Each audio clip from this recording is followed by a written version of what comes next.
Happy Canada Day, fellow Canadians. So, on that theme, I figured I should come back and play Mr. Mime today rather than waiting and doing it on Thursday like I said in the previous stream. So today we're going to beat the game with this Psychic type, and believe me, it is going to do so well. For base stats, Mr. Mime has 40 HP, 45 attack, 65 defense, 90 speed, giving it a 17.58% chance to crit in Generation 1, and it has 100 special. It has a medium fast growth rate, and unlike other Psychic types, which usually suffer from a strange duality in these games, which is they are terrible against Brock and then fantastic against everything else, Mr. Mime starts with Confusion and Barrier.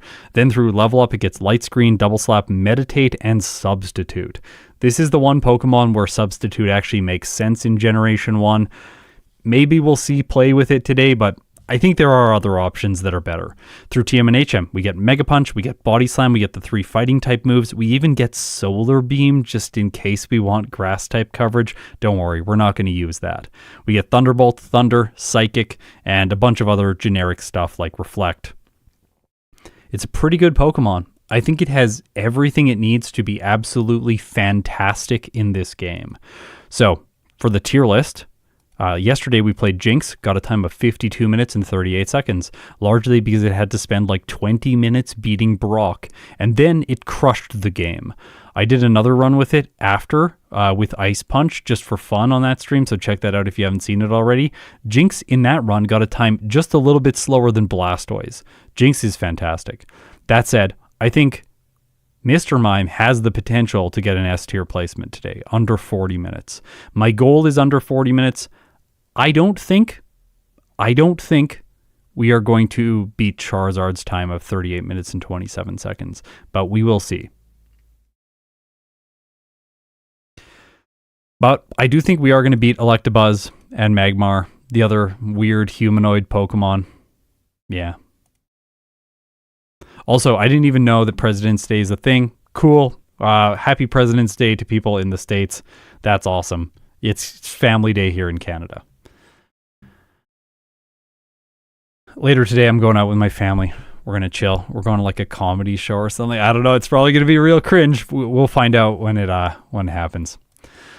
Okay, ready to do this? Let's play Mr. Mime in Pokemon Red. Yeah, we're going to do Brock on minimum battles. It's going to be really simple, I think. Just checking all my settings to make sure everything's good to go. By the way, there's this small crack in my window in the room that I'm in. The ceiling is slightly vaulted, and then the window is curved to like go up under the vault, and then like I can't get a blind quite high enough, like a drape, to cover the top little slice of it. And right now the sun is right in that tiny little slice shining in my eyes. So I'm probably going to make some sun-induced mistakes. The world used sunny day on me, and apparently in this case I have dry skin. Mr. Mime, Pokemon Red, let's do this. Look at that sprite. Terrifying. Absolutely nightmare fuel. I don't like it. But I do like this teal color. Get ready for the boulders later on. Yeah. You know what's coming. Okay, today we're going to pick Bulbasaur as our starter, so that the rival picks Charmander. Oops, sorry.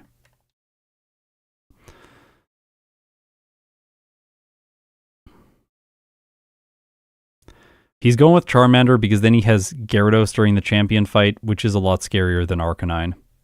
And he will also have the Executor, my least favorite Pokemon.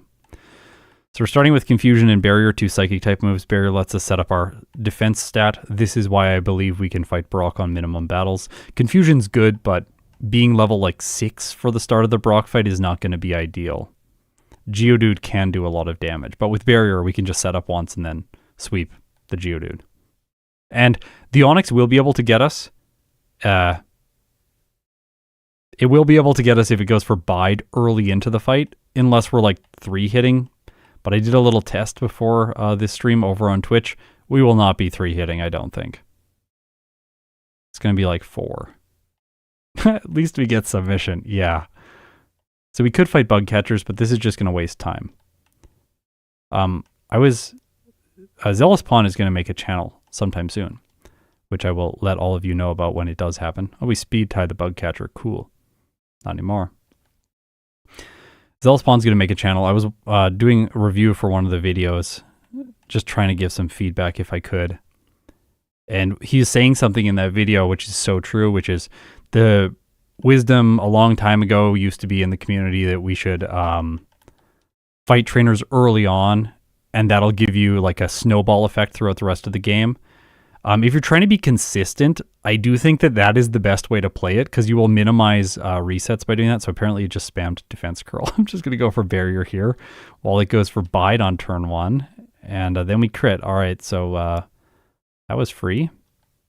That was really easy. Wow. Talked right through that fight. Mr. Mime's good. Wow. I'm speechless. I don't know if this stuff's good in red and blue. It's like in yellow, I always use them. And then in this game, it's just like, we could probably just skip that entirely.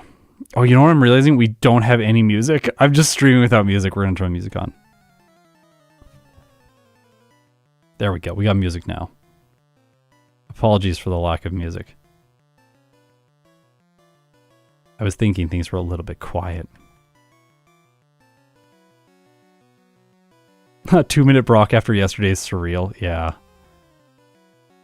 Anyways, Zealous-Spawn was just talking about doing training in the early game, and you don't want to do training. You want to wait as long as possible to do training, and you want to use your rare candies as early as possible. That is like fundamentally how you want to do these solo challenges. So, yeah, the tile set doesn't change in this game. I was waiting for it. I'm like, where is it? Anyways, like you want to wait as long as possible to do training, and you want to use rare candies as early as possible. And there's a tension there, which is like, hello. Okay, there we go. There's definitely a tension there where like delaying training sometimes will make one trainer harder, but you can just squeeze through and then not have to do the training, which is usually optimal. And then like if you use rare candies earlier on, then it makes the late game more difficult. But it usually makes a significant section in the mid game much easier, which is why you want to do it as early as possible. And if you don't need them for the late game, like with Jinx yesterday, then you can just use them early or skip them. And yeah, you want to skip as many rare candies as possible. That's also another factor. We're going to get Mega Punch today. Was useful with Jinx, and I do think it's going to be kind of useful with Mr. Mime just to have an alternative to Psychic, if only for PP. We could fight the Hiker, but yesterday with with Jinx, it didn't seem to make sense. I don't think it's going to make sense with Mr. Mime. Unlike Jinx, fighting Misty gives us no advantage because we can't learn Bubble Beam, but with Mr. Mime, that means it's clear what we should do. We're not going to fight Misty. We're just going to go straight for Nugget Bridge. We don't have Lovely Kiss for the Starmie either, but we will get Light Screen at level 23, and I think if we do Nugget Bridge, we'll be close to that. We could potentially do like 1 or 2 rare candies, get Light Screen, and then beat Misty that way. Or we could just see if Mega Punch is going to do enough.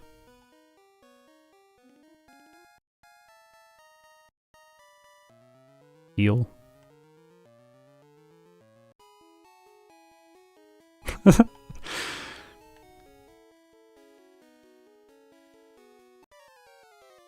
Alright, let's go, Rival. Just gotta turn the music down on my end a little bit. Ooh, that quick attack does a lot of damage. Maybe we got a barrier there. To be fair, we can actually barrier as much as we want against the Abra. I'm doing it now because I don't want to get hit by the Rattata for like a ton of damage. 3 damage from quick attack. Alright. Alright, we did it. I'm gonna heal. I don't want to use potions.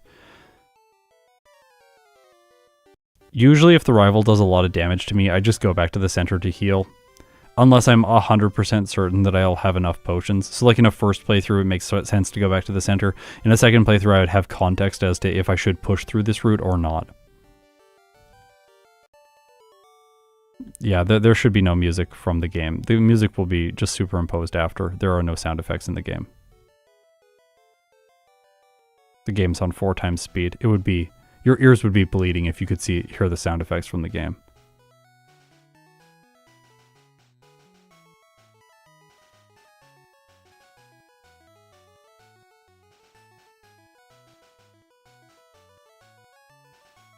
You can thank me later for not making you listen to the sound effects from the game. Actually, Snowy never implemented sounds within Super Shucky, so we actually can't get audio out of it if we wanted to. That just shows how this emulator is literally designed for solo challenges. Okay, previously I would have picked up Thunderwave thinking like, this could be useful. Like, it could be useful against Misty's Starmie, but I'm going to skip it today. It tends to be the case that when I pick up Thunderwave, it just sits in my bag, and then later on I'm like, this is a useless thing. I'm just going to throw it away. Because I usually don't sell it thinking like, maybe for like, I don't know, maybe it'll be useful for Koga or something. It's not. It never is. You're just going to Psychic and win. And we could get Seismic Toss. I'm going to get Seismic Toss because we have enough confusions to destroy this guy's team in 4 one-hits. So while it is an optional trainer, grabbing Seismic Toss might give me a more consistent approach to Misty because we're not going to get Light Screen unless I force it with rare candies.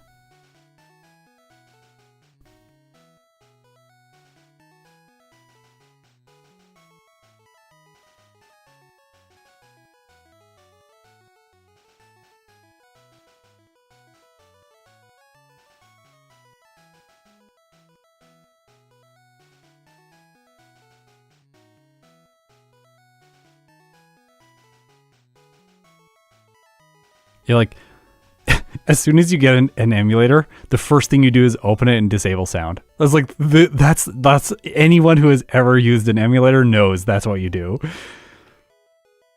You have to, otherwise, or you quickly panic and turn your speakers off. Forward escape rope, let's go.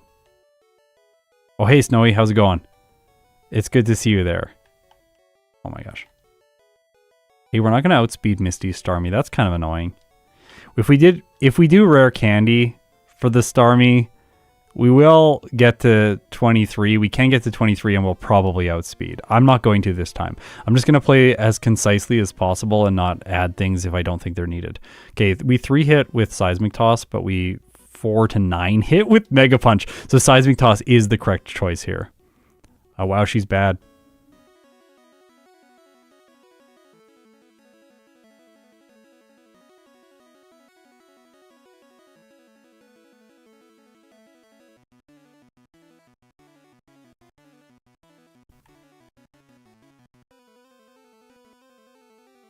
All right, this is the first time that Mega Punch is actually useful. 60% chance, 60.8% chance to 2-shot that Drowsy.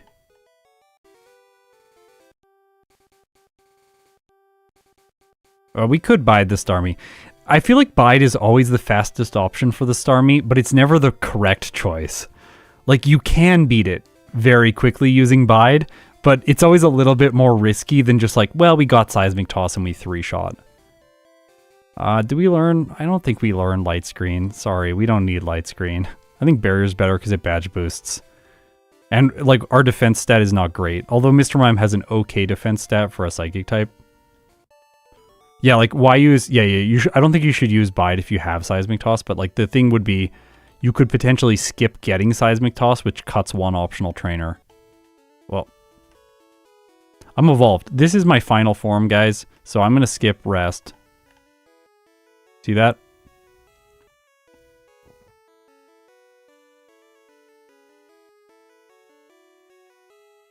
Body Slam. I think we may hold on to this for like the majority of the game, because Meditate is on Mr. Mime's set. Why does it have Meditate?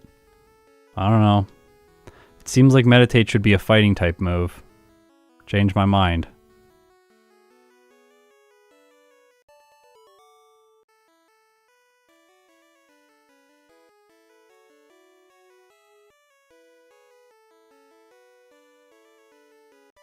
Eradicate has good fighting, physical moves. Strength should be or Strength should be a rock type move. Either fighting or rock. I think rock would be cool because we'd have a better rock type move. We don't have a good rock type move right now. Oh no. Oh no, not confusion. Well, this confusion. Let's go. Alright, he's easy.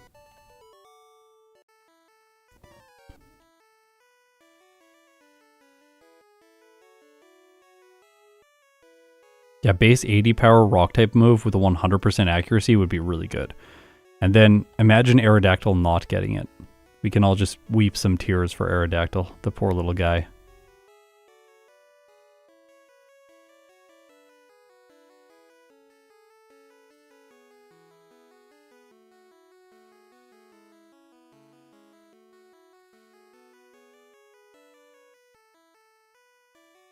I should do that first, but I'm not yet Zealous Pawn. Okay, Surge, here we go. This guy is pretty bad. It's actually telling me to body slam the Raichu because Psychic knocks it out slightly slower. Ooh, that Thunderbolt did like okay damage. Oh, this was close. That was a close battle, but he still lost.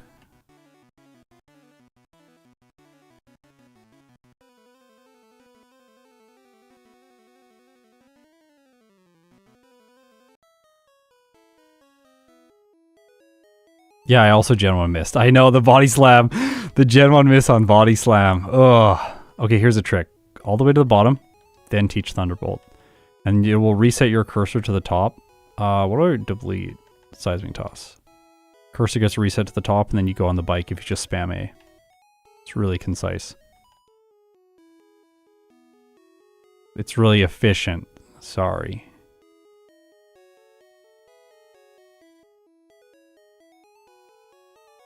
What? Of course we have music.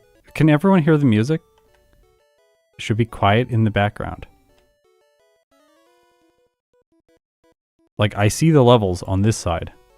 I see the levels. Okay.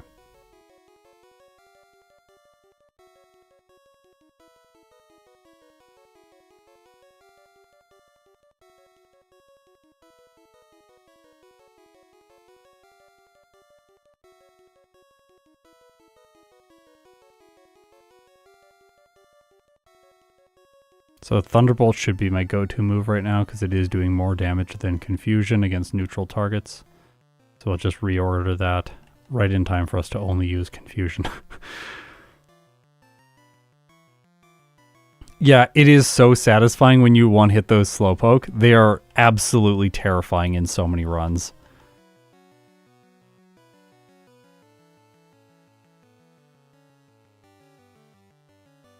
This should be fine, but let's be careful. We already had one Gen 1 miss. Let's not get two. There is an alternative strategy here other than just using Confusion if you want to have style points, which is set up barrier and wait for them to use self-destruct. Alright, he did self-destruct, but we're fine. Inventory here allows you to heal, but also use the repel.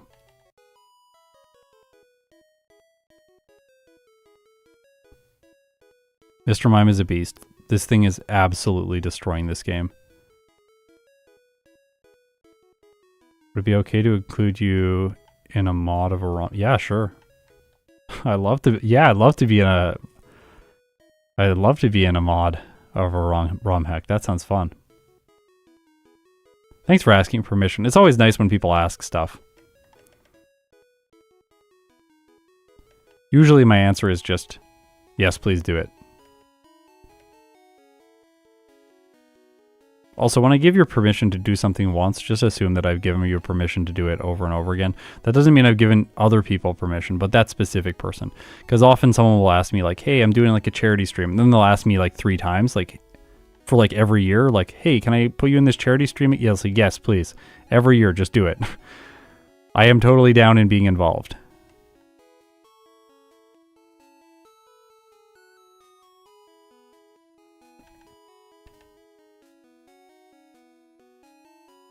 I just don't want to have to spend mental energy doing the decision-making process multiple times when I don't have to. Calcium, these will probably be irrelevant, just like with Jinx.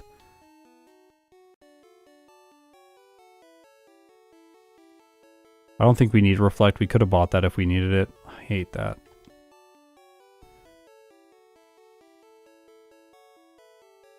Ah, I didn't do the Zealous Pawn. I thought about it just slightly too late.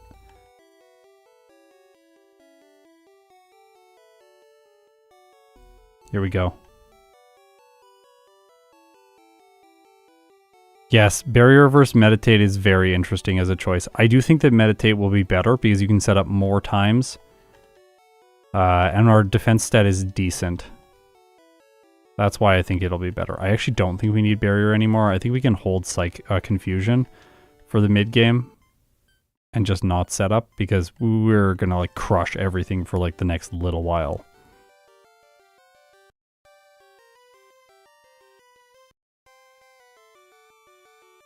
We'll accept this execute. At least it can't use Hypnosis on us because he has good AI. And this is like the one niche I see for Body Slam is knocking out the Alakazam line. That's really the only reason it's on my set.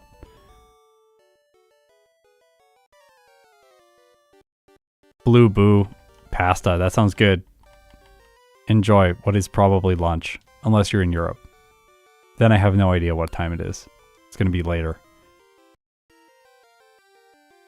Then it'll be dinner.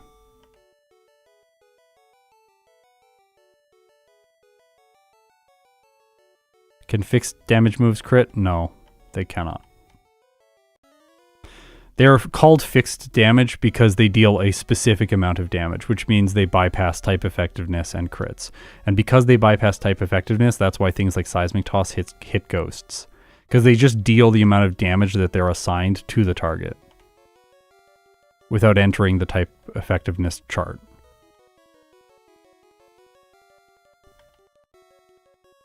This thing is steamrolling the game. Like, a lot of other good Pokemon arrive in Celadon City around 18-19 minutes. You're like, wow, we're doing really good for the early game right now. Mr. Mime's like, hey, we're almost done Pokemon Tower. Also, yeah, why does Mr. Mime get double slapped too? They gave it to Jinx, they gave it to Mr. Mime. I guess we'll go Erika after this. What is theoretically faster, Erika or Pokemon Tower? Like, doing Erika first? Probably? Then Pokemon Tower? I don't actually know. Yeah, Jinx is beating Brock right now.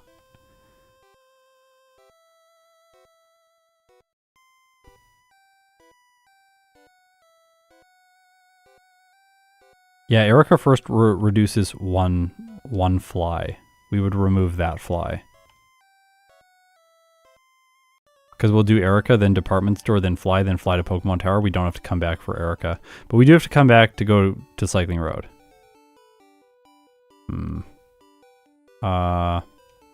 No, you know what?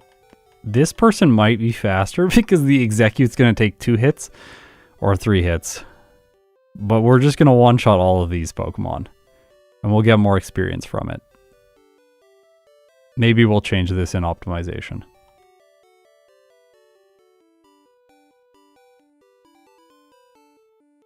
I've never flown in front of that cut tree. Oh my gosh, that sounds like an awful mistake. Oh, it'd be so frustrating. Alright, Erika is trivial. 1-shot the poison types, 2-shot the Tangela.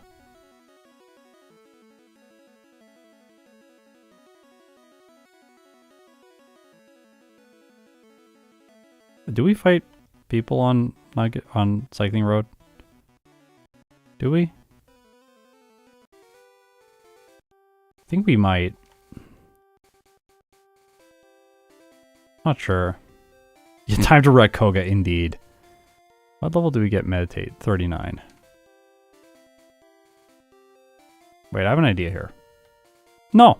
Well. This guy. We're gonna fight this guy. Not because I wanted to, but because I forgot to press B.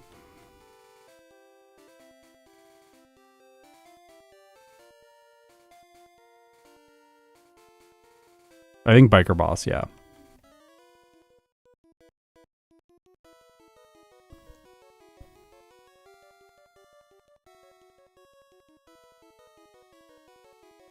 Level 35.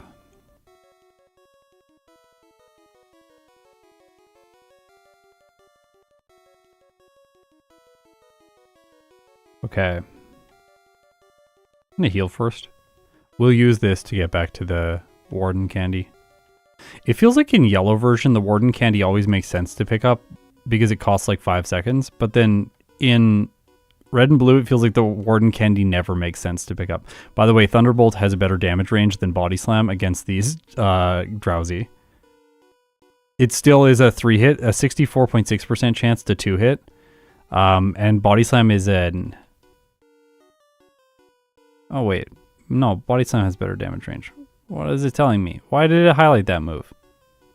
I have to look at the settings.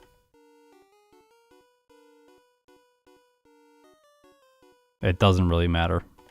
Wasted a couple turns there, but we also fought the dude with two fighting types.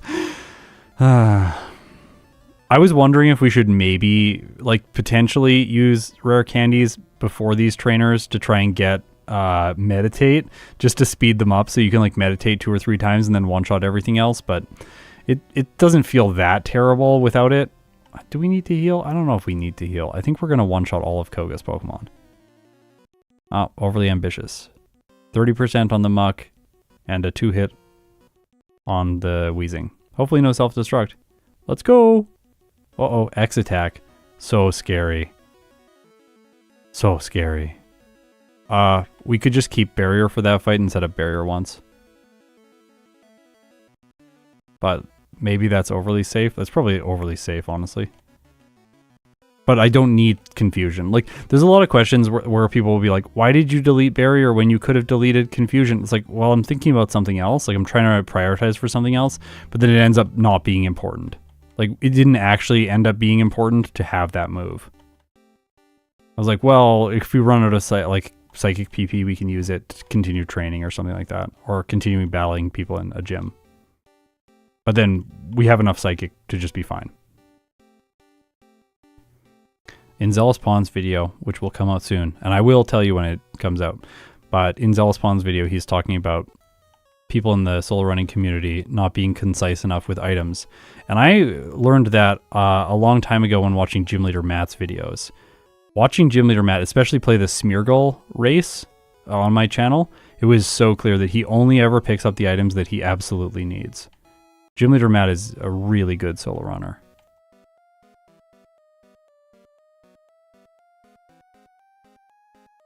And I'm trying to improve my play so that I'm only picking up the items I'm absolutely going to use. You don't want to waste frames just picking up something and have it sit in your bag. Or waste frames picking up a vitamin that you then open the bag and use, but you just waste those frames because you don't actually need it for some critical damage range.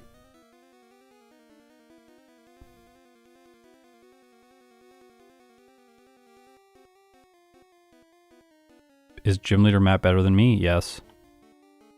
I think so.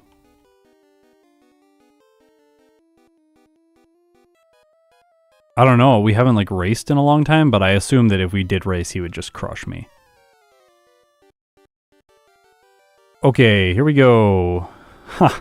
We have to two-shot the Pidgeot. That's a surprise. This thing. Well, oh no. We don't have good ranges against any of these things. At least Thunderbolt one-shots. We're gonna two-shot the... Okay, Meditate. Meditate in the place of Confusion. Right on the Alakazam. Kind of a little too late, honestly. You kidding me? Alakazam. Alakazam! Oh my gosh. Oh my gosh. What a close fight, but we still win. Mr. Mime's broken.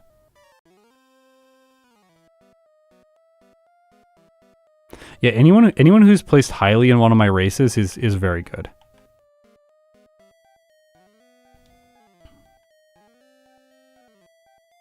Why did he go for Confusion there? I think he has an alternative move. The AI around Psychic types attacking Psychic types in Gen 1 is not intuitive. It seems like it should be... They don't actually like deprioritize. I think it's not very effective moves, but they like prioritize like super effective moves. And then everything has to be not very effective for them to randomize, I think. I'll look at that after I do this. Okay, wow. This Pokemon is broken. This is so good. This is what psychic types are supposed to feel like in Gen 1. Let's go. We got meditate. Let's go absolutely destroy Sabrina. Yeah, Snowy, we need you to come to Gen 1. Wreck all of my times. Give me a complex. Alright, here we go, Sabrina. This thing, the cadavers. Oh, you kid. What a bad first turn for us. Disable on meditate? Like, I wanted to set up more. Well. So this Alakazam will only use recover when you're a psychic type. We found that out yesterday with Jinx. So setting up there makes sense. Luckily, disable wore off. Interestingly enough, though, Sabrina's Alakazam and the Champion's Alakazam are different in yellow version, even if Sabrina had good AI, because, the Champion's Alakazam doesn't have Psywave, but her Alakazam has Psywave in yellow.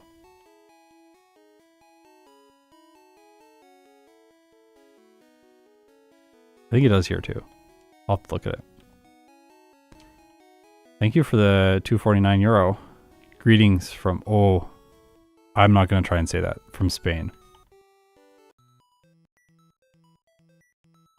I'm going to mess it up.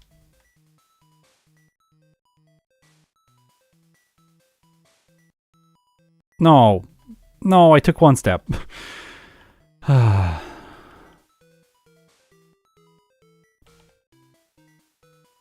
Terrible pathing. Oh. Maybe we want a candy before this somewhere so that we can avoid these. That's really annoying that I got two. They're pretty unlikely because they're one of the rarer encounters in the table. The second run we'll consider candying to get rid of those. It's Spanish, you just sounded out. Oh, okay.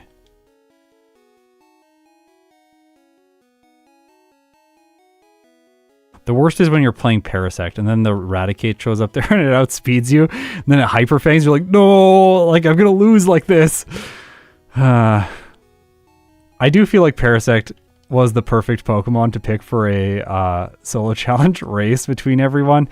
It like perfectly channeled so many fears in this game when solo running into one Pokemon. Alicante? It sounds like Alicante. That's what I think it is. Uh-oh. That did more than I was expecting. And I'm not one-shotting. But we're going to two-shot pretty much everything. The Arcanine's going to be a 3-hit unless we get lucky. Oh, well, we got lucky. Blaine's bad.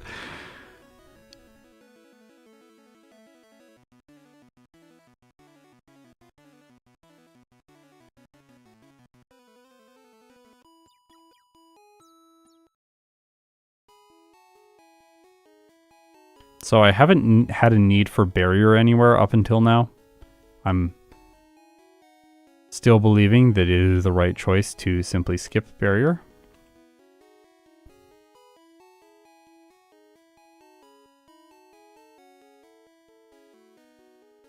There are three people in Blaine's gym who give decent experience. The first two trainers, if you need a lot, and then the Rapidash person if you need like one Pokemon of quick experience.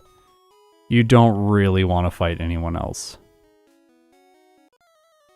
Yeah, barrier would be good. Yellow Blaine, yeah. Also, Lights Green has potential to be okay against Blaine and yellow. Guard Spect on the Doug Trio after it survived. Absolutely next level play. What's he going to do? Is he going to Fissure or Horn Drill? Oh, he's going to Guard Spec. Well done, Giovanni. Sponsored by Guard Spec. One of the best trainers in the game. Best at getting paid.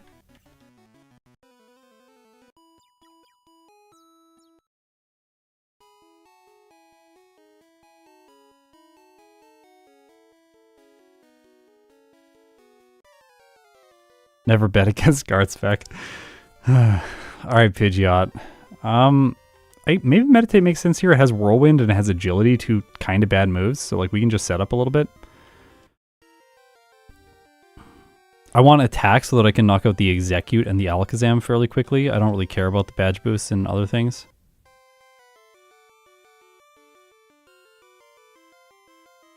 Oh, it reflected first. Alright. Oh, yes. Perfect choice, Charizard. Rage. Substitute. We're not going to learn Substitute. Substitute's a really cool move, but in Gen 1 it's not that good. Substitute is good when paired with sleep moves for consistency. My Ancient Butterfree versus Beedrill follow-up video that I made shows just how broken that strategy is from a consistency point of view. You basically never lose when using Butterfree after the point that you get Substitute, but it takes way too long to be time efficient in the context of a speed run.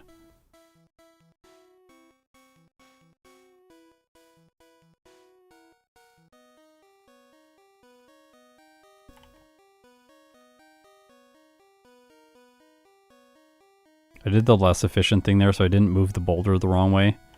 Also, this boulder, this blue boulder. This blue boulder is almost as good as the purple boulder. I'm telling you guys. Blue boulders. Pretty good. Blue Pokeballs, though, are actually better. Also, the little blue helmet that my guy has on, it's looking good.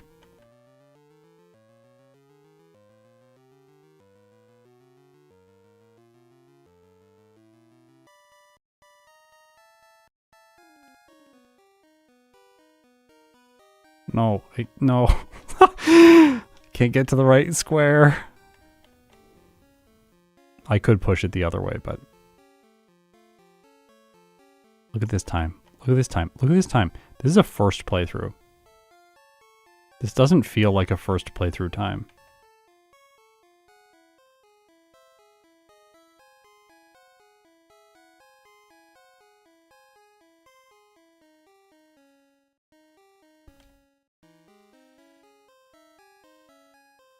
Okay.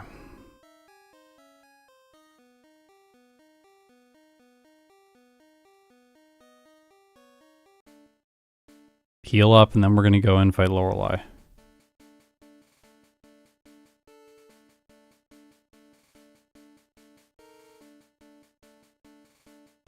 Okay, we have a couple choices here. One is to meditate. Oh, maybe not. The fact that our Pokemon have Growl in this game, in comparison with Yellow, is not great. Although we could Badge Boost our special really high. We could also Mimic Amnesia and drop Body Slam, but I don't really want to drop Body Slam at this point, just because it is helpful against things like the Jinx. We're not in a great position here. Yeah.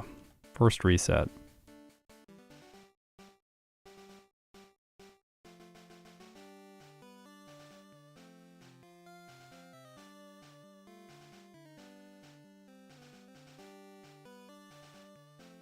I think Candies, yeah.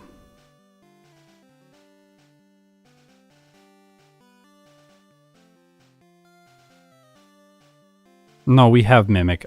I'm not teaching it right now.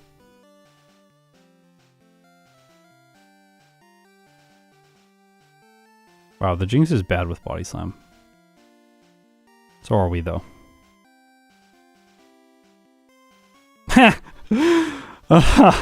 Alright, I think Mimic's probably the better choice there, but then we'll give up Body Slam. I don't really want to give up Body Slam.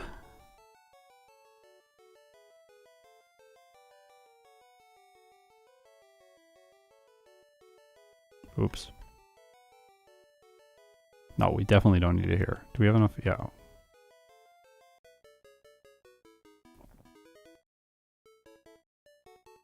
Check out the music. The music is the perfect way to score this battle. Especially this battle. Red and blue version of this trainer versus Mr. Mime. I'm just gonna do that, just in case. I think we should be fine here. We're gonna continue the music apparently right into this fight, because she's usually not very good against psychic users. I could Thunderbolt the Golbat for slightly more damage, but I don't want to move my cursor. It will take more time. And yeah, she's easy as expected.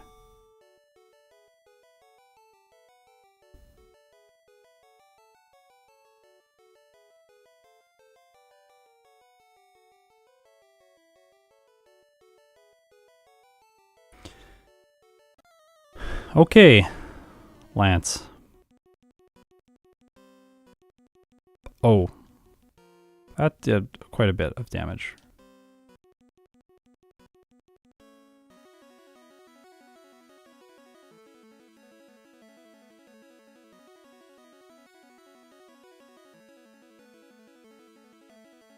Darn. Maybe Lance cannot Hyper Beam turn 1. Can he leer a little bit? Just a little bit of leer? No. There's a leer. There's a Hyper Beam. Leer into Hyper Beam, not great. Let's try setting up on the Dragonair. Dragonair is worse. It has agility, so we can Thunderbolt the Gyarados. How many of these are we going to need? Hyper Beam from the Dragonair does not hit that hard. It's going to get... Okay, 4? Let's try +4.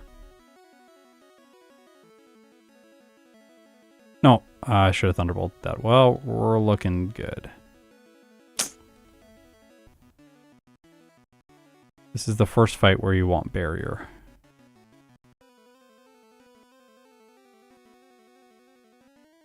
Granted, you can win here right away because his team can just do awful things for a little while.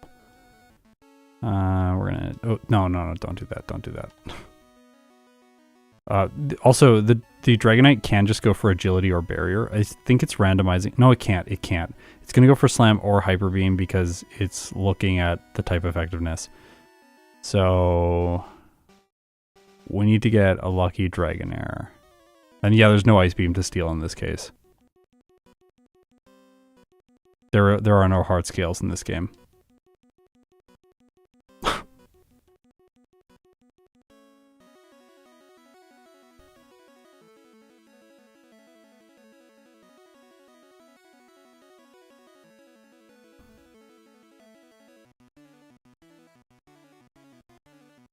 Well, if we crit, that's cool. Yeah, I guess maybe no setup. Maybe no setup. Oh, that bite did ridiculous damage. Are you kidding me? Disgusting.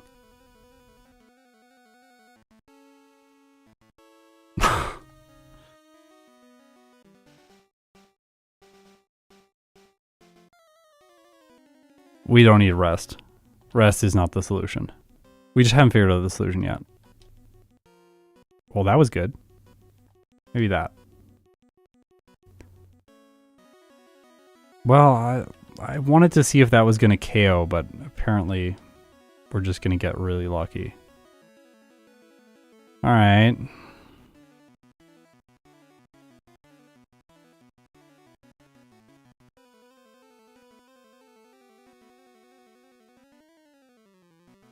Okay, that fight was brutal. It was like everything was easy, then Lance was hard, and then everything else is... This is probably going to be easy. Like, I assume it's going to be fairly easy.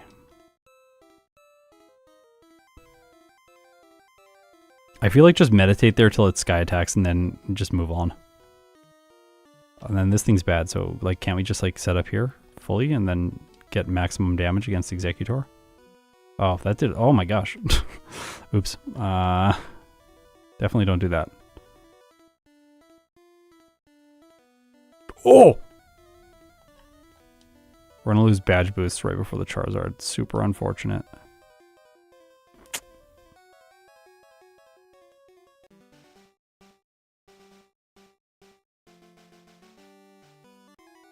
Yeah, the Rhydon actually helped him. Wow. Good job, Rhydon. I think we one-hit the Alakazam now. Nope. With a critical hit, we don't. And then it crits us.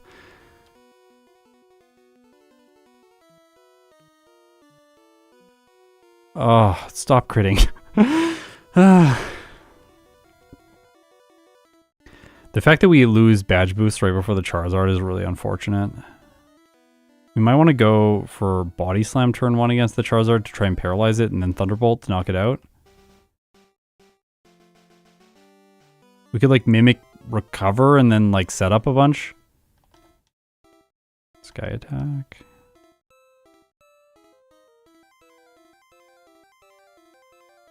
That was good.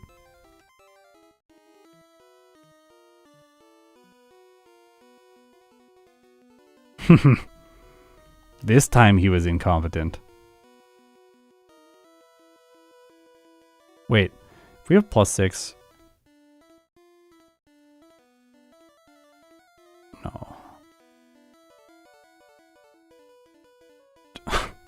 Ah. The fact that he can choose Rage there at the end makes me so sad we lost twice to him going for Fire Blast.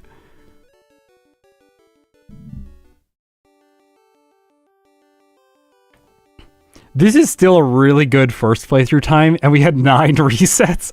We got a time of 41 minutes and 41 seconds with 41 centiseconds. Actually, it couldn't be much more perfect than this. Well done, Mr. Mime. He's miming. Miming with the best of them. Marcel, the little guy. Actually, he's dad. Dad today.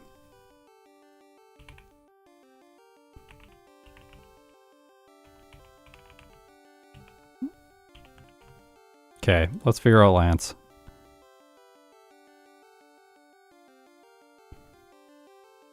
Look at this level up. It's so beautiful.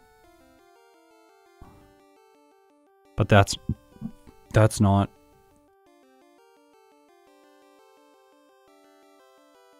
Okay, so we have to level up way too much to level up after the Charizard. So it doesn't make any sense to try and level up after the Charizard.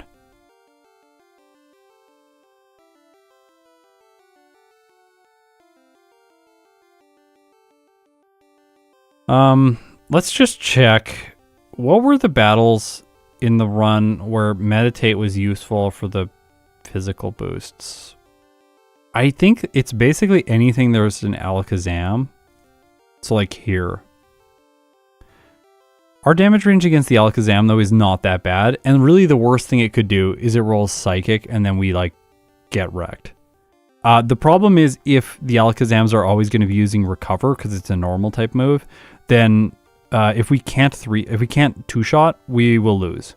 Or we'll just waste infinite time until we somehow get a critical hit. But with 3 barriers, we have a 69% chance of knocking this Alakazam out with 2 hits from Body Slam. And like the damage ranges everywhere else off of barrier are really good. Like we two-shot the Execute, but like whatever.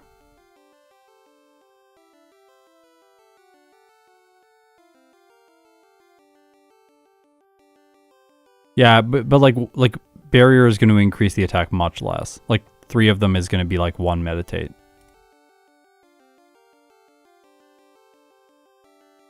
You see?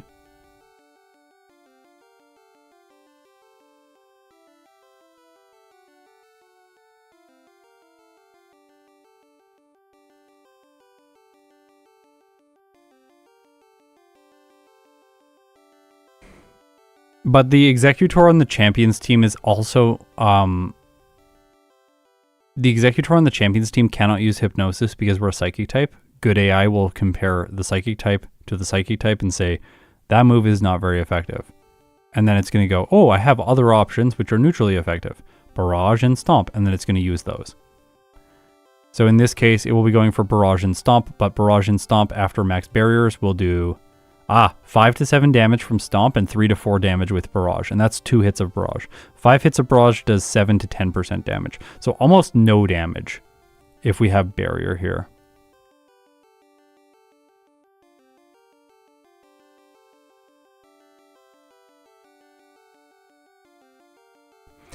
We do have to knock the Executor out fairly slowly as well as the Alakazam. That's just annoying.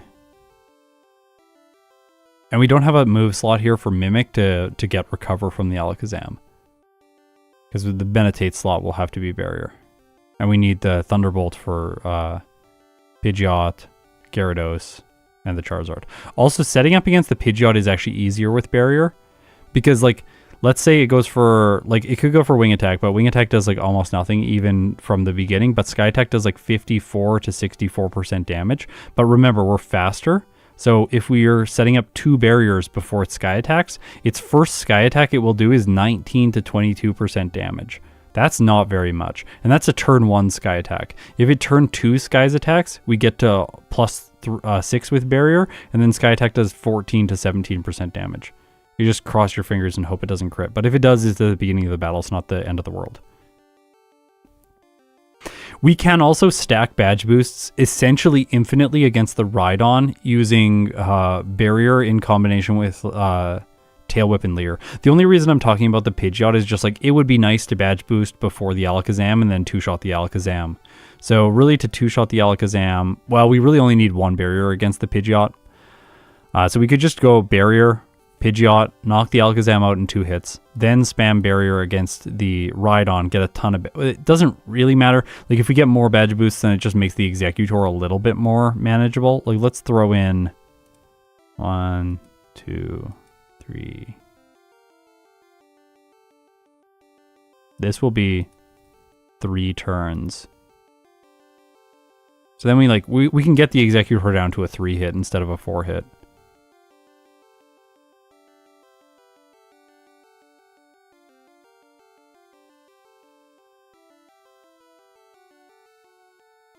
You know, this never crosses my mind.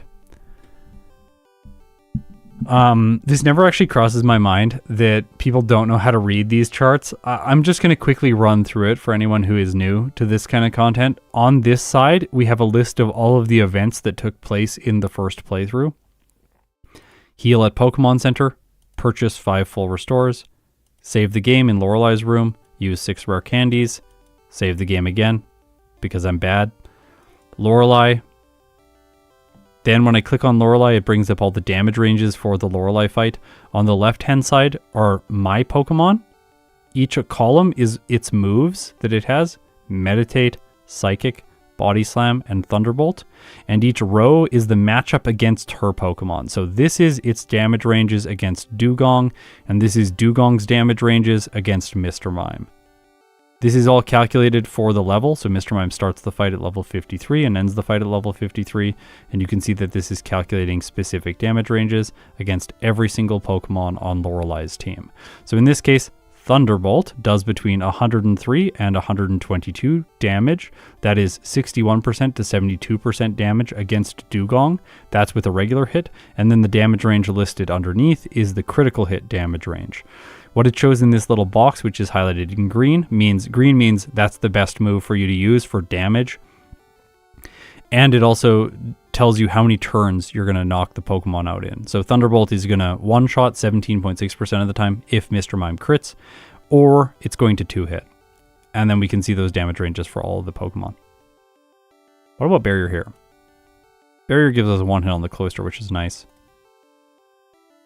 1 barrier also gives us a 2-shot on the Lapras instead of a 3-hit. That's good.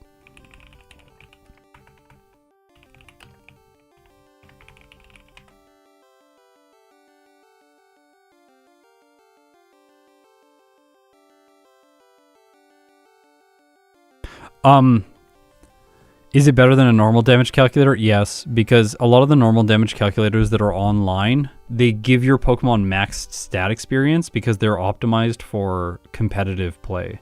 And in this case, we will not have maxed stat experience. So when it's recording as I'm playing, it is recording my stat experience. So you can see here that it has the exact numbers that my Mr. Mime had in stat experience quantities and the exact stats that my Mr. Mime had going into this fight. So we know that it is exactly going to be this when we get to this point in the game. And in addition to this, it's better because we can see where we level up and how that experience from this point onwards plays out for the remainder of the run or as far back as we want to go, because we can see every event in the run. This tool is specifically designed for this type of play. So yeah, I think 1 barrier for Lorelei makes sense. We don't need it here, obviously. I'm gonna pause the music and we'll get optimizing music going.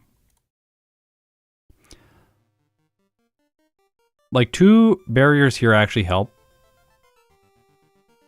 but our damage ranges are so good anyways that it's the same number of turns if we do 2. If we do 1, we raise the potential to slightly reduce the time in battle, but we could extend it by 1 turn if we fail to get the 1-hit damage range. I don't think we need any here.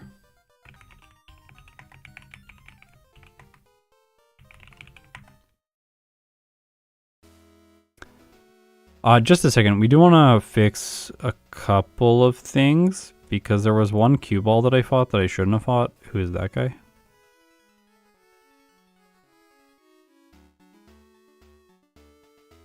Yeah, we still have the same experience by this point. We're leveling up after all the right Pokemon.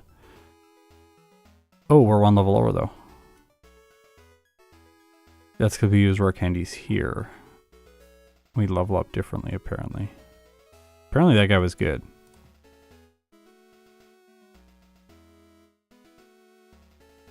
We might not need him with barrier. I do think that's how it's going to be.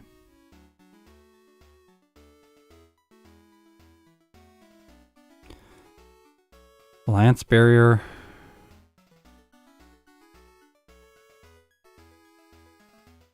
Oh, 3 barriers is really good. 3 barriers is really good against Lance. Let's try it.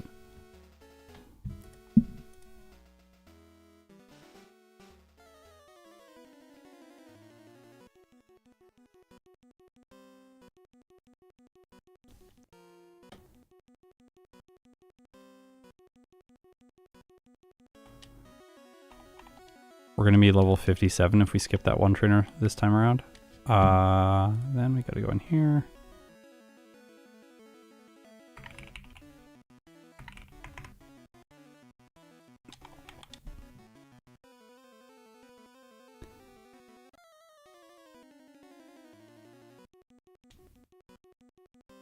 I think we still move on to the Dragonair. The Dragonair is just really bad if we have barrier.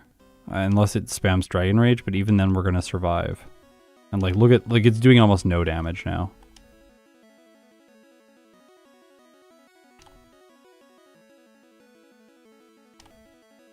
Oh my gosh, barrier makes this so easy. Oh, that was so easy! That was so easy! It was so easy! Ah! Why didn't I run barrier the first time? I thought meditate would be better with body slam for the psychic types. Ah.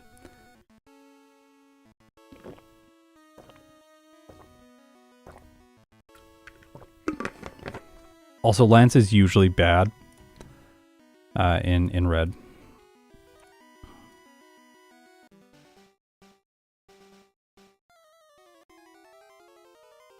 I'm going to run barrier against the champion once.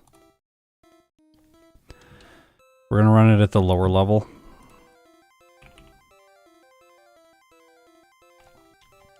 Look at the bonks. Just saying.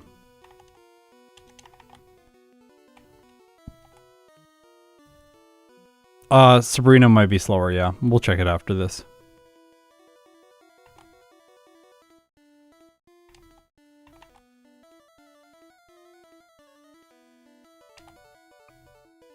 Also, if it mirror moves me... Ha! The Alakazam's so bad.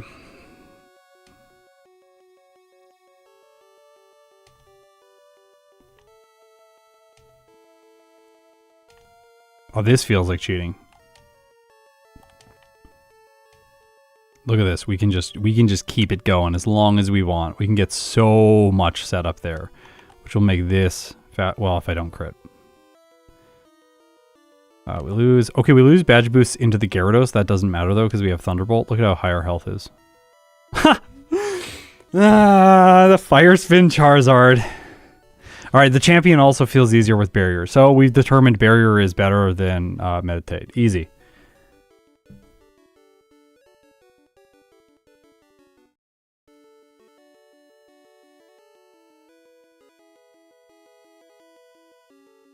Okay. Well, let's look at Sabrina with barrier. It's fine.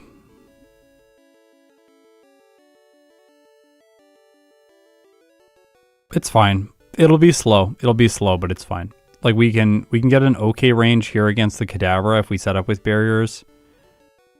Thunderbolt is, or Body Slam is okay against the Mr. Mime. I don't know why it's highlighting this. I think it's because I have a slight chance to one hit, but we don't care about that. Body Slam Psychic is good here. And then we have a 2-hit on the Alakazam. And remember, it's just going to be spamming Recover over and over again. So it's not going to set up Reflect, and we'll knock it out once we get a favorable damage roll. We could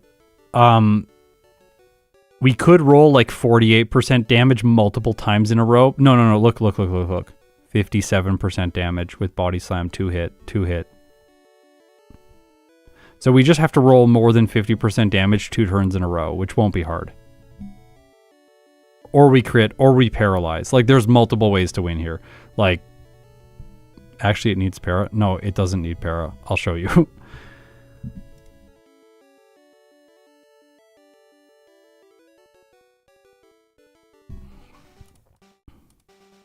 What?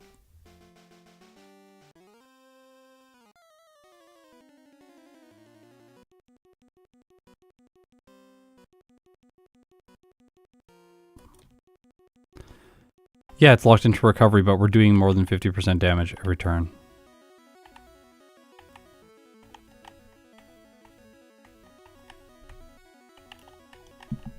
Oh, I guess we could crit. Yeah, I see what you're saying. But we're doing more than 50% damage every turn, so we're slowly whittling it down. Right?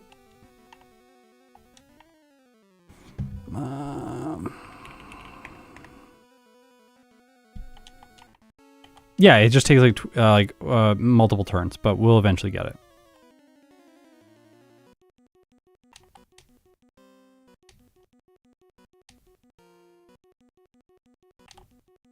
Oh, oops, sorry. Hilariously, actually, if that drops our special, it badge boosts us more, which helps us. Because we can use Body Slam for everything else. I don't know if we have a dropped special if we still one-hit the Venomoth, but we probably do. See? Slowly.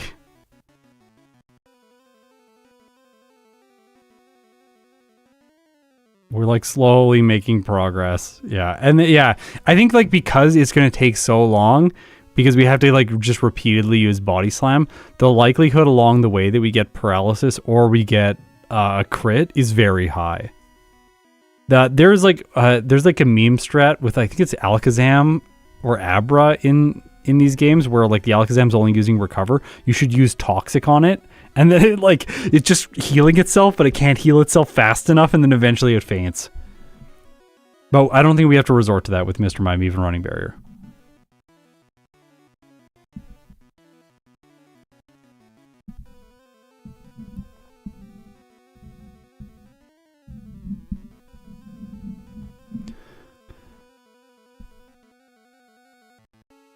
If it's Psychic, if we get Psychic dropped... Wait, what? Hello? What? Okay, there we go. I don't know why this wasn't showing up. If we get a Psychic drop from the Kadabra, we get more damage on the Alakazam, which will be much faster.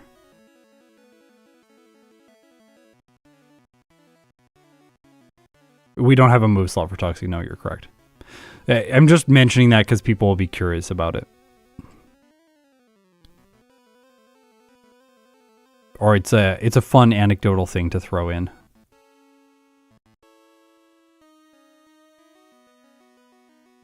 Do we need the calcium?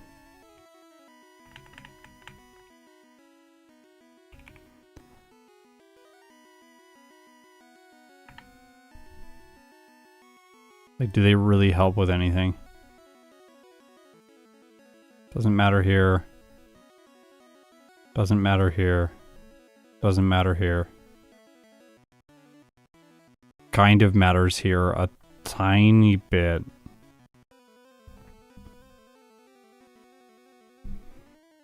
We got 10% better damage range against Lorelei, but we could just do this.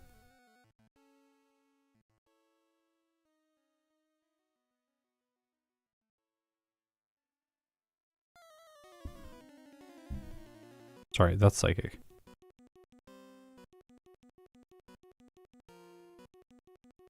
Maybe just set up one more barrier.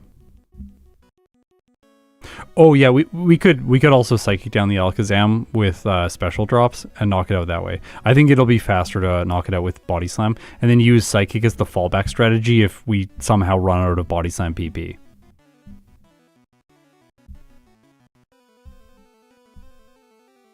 It might be better to Thunderbolt the Mr. Mime on Sabrina. so that we save the PB for Body Slam for the Alakazam.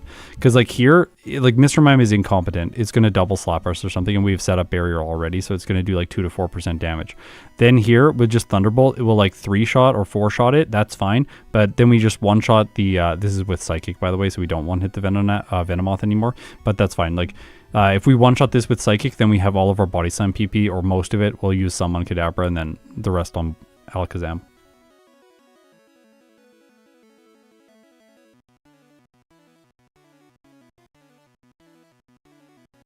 No, we don't need irons because Barrier increases our defense so much anyways. Like, think about this. If we use 1 iron, we improve our defense stat by, like, let's say 1 to 2 points. But if we use Barrier once at the beginning of the fight, we're going to improve our defense stat at this point in the game by, like, 50 points, 100 points, something like that. It's like, it's going to double our defense stat. So, like, 1 Barrier is, like, 50 times better than 1 iron. The only reason 1 iron is useful is if after multiplying our 50 defense stat by, let's say, 4, if we had used 1 iron, then we would get 4 more defense points at the higher multiplied stat. If we can get, those 4 extra points at the higher multiplied stat lets us survive 1 extra hit in a really critical moment in the battle, then that's a reason to use an iron. But we shouldn't use the iron if we don't get that critical. We're not like really planning that. It's like, well, we know that like the Gyarados always goes for Hyper Beam. We have to set up on the Gyarados. And if the Gyarados uses Hyper Beam, we have to survive 3 hits to set up Barrier, but we don't survive 3 hits unless we use 1 iron. But when we do use 1 iron, we have a 100% chance to survive 3 hits. Then it's like, oh yeah, that makes a ton of sense. Oh yeah, that's a good idea. Does protein actually help against the Alakazam? Because we could purchase protein and use protein instead, which seems hilarious for Mr. Mime. But we don't really see like a lot of benefits from using calcium. So if we're not like gaining, like Koga is the same. We lost 7% chance to knock that out, the muck out, but like it doesn't matter. It really doesn't matter. I don't think the calciums make any difference. But if we use 2 protein, okay. Yes, protein matter. Protein matter.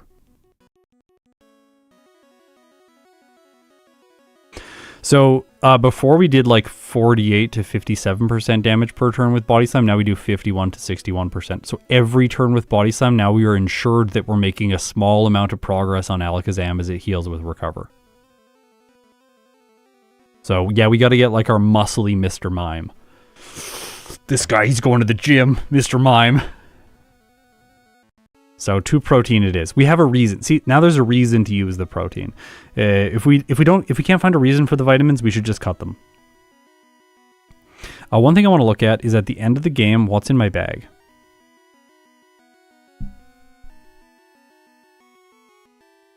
One ether, 1 max ether. This is a really, so like, I'm not showing it to you. I'm sorry. Over here on this screen, like if you click on an event, it will show you what's in your bag before the event occurred.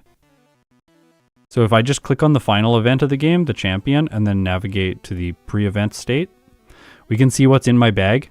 2 antidotes, 2 paralyzed heals, 1 ether, 1 max ether. So when I bought these healing items, I did not use them. So we should... Okay, Paralyze Heals. Let's think. Which Pokemon paralyze me? It's grass types and it's poison types. We're one-shotting all of the grass types and the poison types. So we should not pick up the Paralyze Heal for sure. I don't know. I think we did get poisoned. Did we get poisoned once or something? But we can probably use the full restore that we get between Cerulean City and Vermilion City to heal the status condition. So I think on my Mart trip in Pewter City, don't buy anything. Just Pokeballs. Pewter Mart. No antidote / pair heal. Then we can cut 1 ether. The ether that I picked up was the one by the Lass. No ether by Bills. And then no max ether after Rock Tunnel. Although the max ether after Rock Tunnel I'm probably going to get because it's muscle memory, and I think I'm going to forget that I need to skip it before I get to it. it's very hard for me to like, there's no like switch in my mind that's built yet going like, okay, I defeated the finisher last. That's what I call the junior trainer at the end, or the finisher junior trainer. Once I beat the finisher, then like I'm like, okay, now I need to go to Celadon City. I'm not thinking like, should I take the max ether or not? And I should be thinking that. So I need to build that trigger into my mind. Then, because there is a trigger for this ether by Bill's house, I'm like beating the trainer, and then as soon as I beat her, I'm like, do I get it?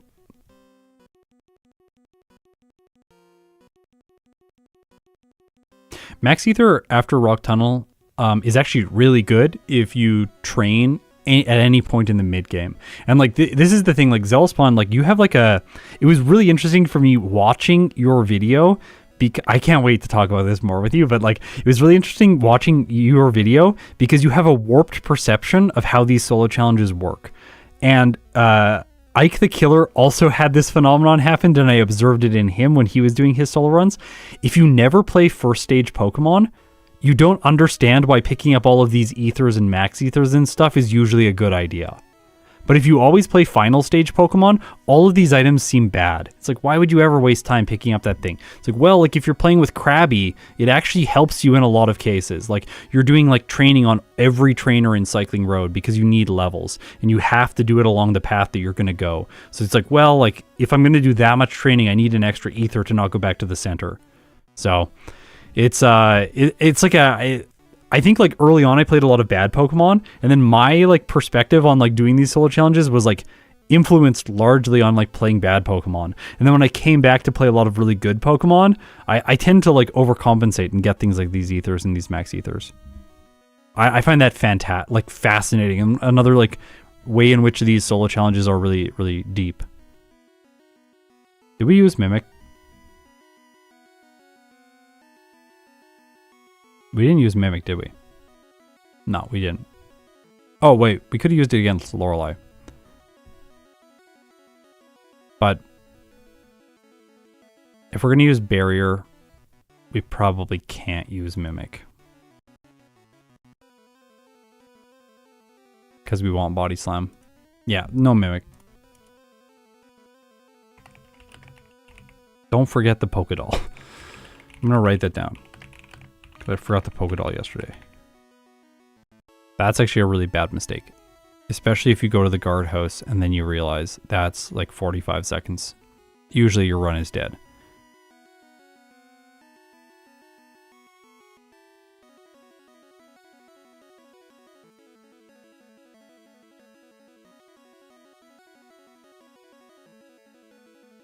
Do you think skipping the Hyper Potion before Sylph Rival would be too possible? Do I have it?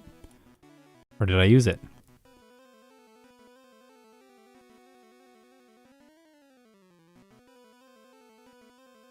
I have one super potion in my bag.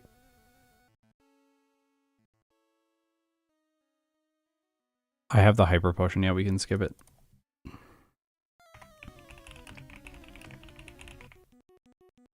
Mr. Mime is just so good. It's like KOing everything. We just don't need to like grab stuff. What else do we need to figure out? Like Brock, I guess? Like,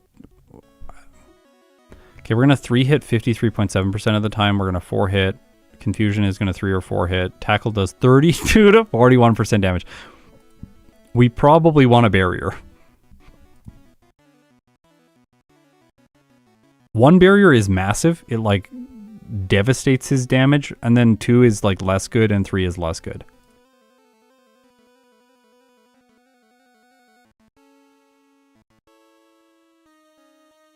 I don't know. We're going to have to luck through Brock anyways. I think 1 barrier on the Geodude, then just YOLO and like hope.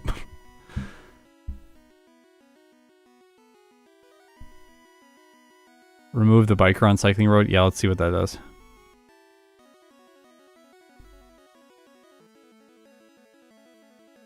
Oh, we should stop the music and start something new so we get some variety.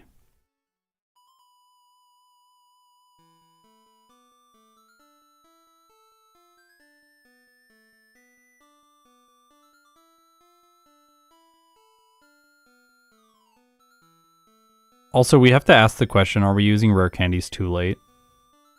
Because I have a total of 9 or 10 that I can use in the playthrough. So like, what if we used rare candies much earlier and just made everything easier and then the late game slightly lower level? Like, do we really need, like, I guess we're just two-shotting the Dragonite, but we don't actually care about that because we have Barrier. Like, at this point, when we're setting up with Barrier, Mr. Mime, like, can 5-hit stuff. It doesn't care. The only thing it's worried about is if it gets crit. Like, if the Dragonite crits us with Hyper Beam, we lose. And, like, Lorelei is annoying because we can't heal and she can do decent damage to us. Lorelei is probably the scariest trainer. We probably don't want to go, but, like, with 2 barriers, we two-shot the Lapras. And with 3, we two-shot the Jinx. Almost one-shot the Slowbro, but we can just two-shot the Slowbro. That's fine. It's bad. What's it going to do? Water gun us? So, like, we can probably move these candies earlier. And that'll also help with Sabrina, depending on how early we can move them. Like, I kind of want a candy as soon as possible. Like, after Erika or something. It would be nice to, like, have a higher level for these Juggler. Like, look at these damage ranges. They're just, like, kind of off. But what if we, like, candy here? Oh, I can't do that. We can candy here, actually, yeah. That's the space. Yeah, that's really good. Look at one candy. This is a damage running threshold. 37% chance to 2-hit. 97% chance to 2-hit. It jumps by 60% when we use one candy before the Drowsy. At what point do you determine it's better to do more early game training? When one trainer is like walling you so hard that you literally can't get by them until you like hit a certain threshold. Like, if we get stuck on Misty and we have like 54 speed because we don't outspeed the Starmie and she one-shots every time with Bubble Beam, it's like, okay, well, like, if we just leveled up twice or once, maybe we'll outspeed and then that will give us enough to like KO Misty. Like, a good example of that is Rhyhorn, where if Rhyhorn doesn't outspeed the Starmie, it essentially has a 0% chance of beating her. So you have to train to like level 32 to just one-shot, to like move first against the Starmie. It's brutal. Because it just one-shots you with Bubble Beam and Water Gun every single time it attacks. It's disgusting.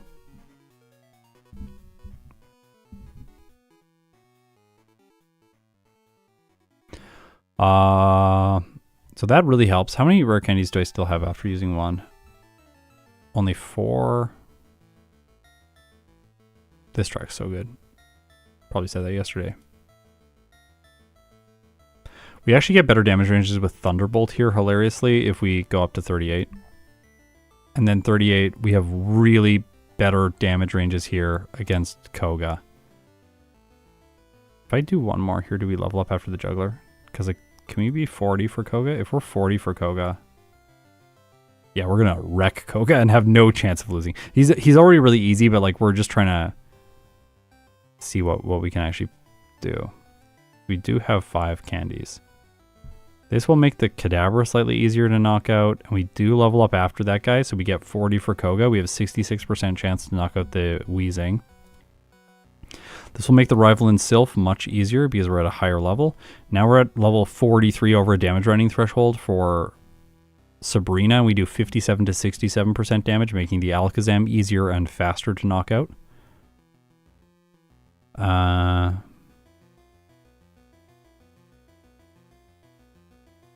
Yeah, I saw that you deleted the comment, but I was already like into the answer and I was like, oh, well, I guess I'll just finish. Giovanni. He's easy, as you'd expect. This Rival. I don't like that I can't one-shot the Charizard.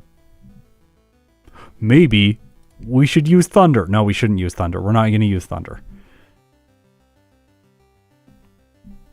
Now we arrive at Lorelei at a lower level. But only kind of.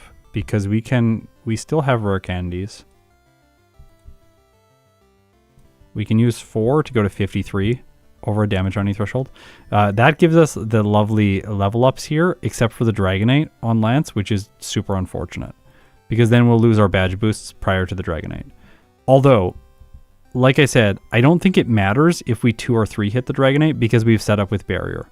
because it's going to do nothing with Hyper Beam or with Slam unless it crits. And we basically give it one more turn to roll for the crit with this strategy. With the previous strategy, it only has one turn to roll for the crit. And I think like prioritizing things where it's like, okay, we have a low likelihood of losing to Lance, but that likelihood is slightly higher against Lance in this case. But we also go through the mid game more consistently and faster. That's going to give us more upside at the end of the run, which I think is an advantage for Mr. Mime. So I think moving the candies as early as possible, reducing the number of trainers we're fighting is the play. Then I think we level up into the... Okay, we level up into the Executor on the champion, that's unfortunate. So we're going to lose... That basically means don't set up with Barrier to get badge boosts for the Executor, which then we have to 5 to 6 hit it. But if we have Barrier, how much does it do? It does pathetic damage. How much does Fire Blast do? 31 to 37% after badge boosts, 43 to 51. So we want 50% health for the champion.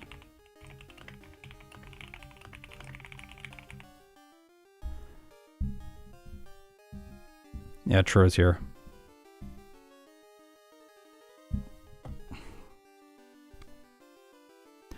Wait, let me look at the run summary. What candy did I skip? I skipped the Warden candy.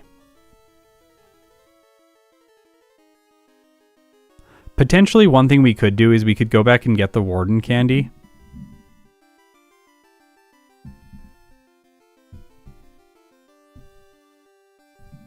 Like we could go back, get the Warden candy, and then use that candy prior to the champion.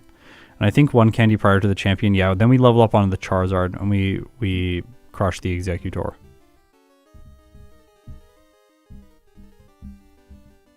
No, you only lose the badge boosts that have compounded. You still retain your regular badge boosts. So like one badge boost in every stat. And you retain the modifiers from the move that you've been using. The modifiers work properly in this game.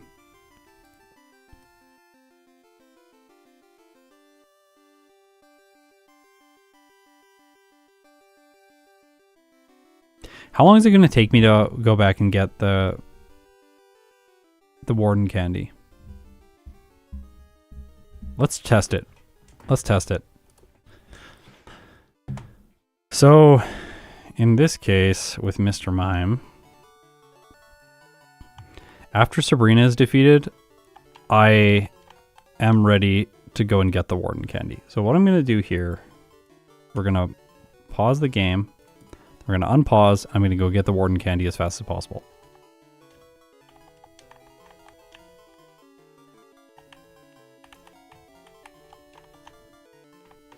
I am not going to teach Surf because I will do that somewhere else, but we'll just do it like this to see how long it takes. 16 seconds.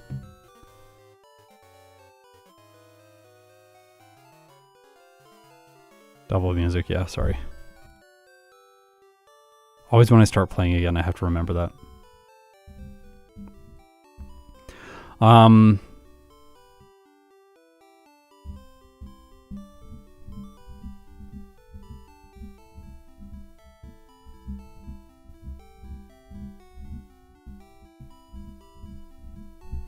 Yeah, let's see how fast Biker Boss is, because that might give us the level. And then like doing... See, this is the thing about optional battles that people like...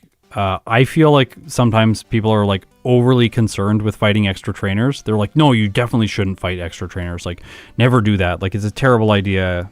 You're wasting time. There's this one guy who commented on like all of my videos being just like, you're fighting too many extra trainers. Beat the game at a lower level. And like, to be fair, yeah, I should probably try to beat the game at a lower level back then. But at the same time, like, this fight is going to take very little time.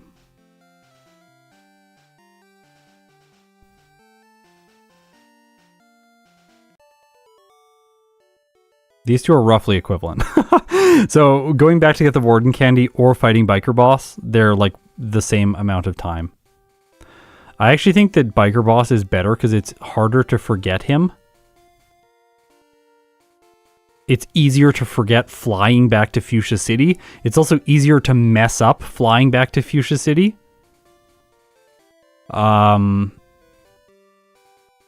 you can, like, fumble the menu and then fly to, like, oops, I flew to Saffron City instead. And, like, now I just wasted an extra 10 seconds or 5 seconds onto that 16. Whereas, like, the biker boss, like, you're not going to mess it up. He's on the route. You just fight him and then you just keep going. You also get experience before Koga. So this is one of those cases where, sorry, I'm just letting the replay play here. But this is one of those cases where the snowball effect is happening. Unlike what I said. Oh, sorry, 1 second.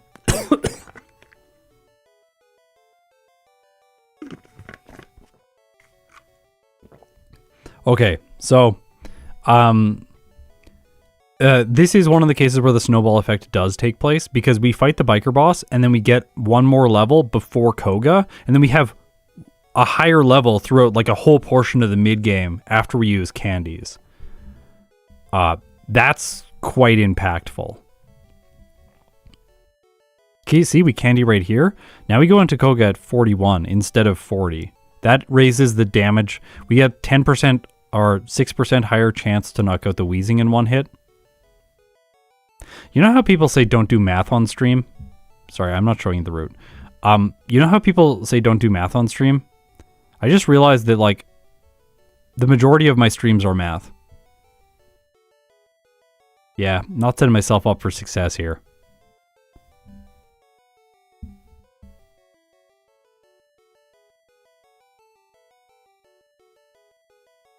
With that extra level, we still lose on the Executor.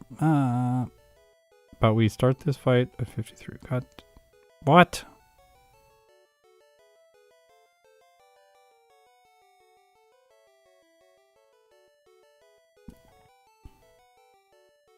I'm confused.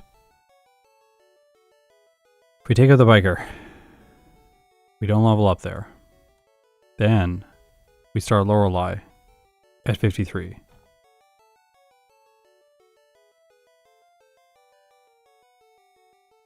Oh, it's something else happening. Okay, so then we fight the biker, but we still fight Lorelei at level 53. Where are we losing the experience? It has to be before Lorelei.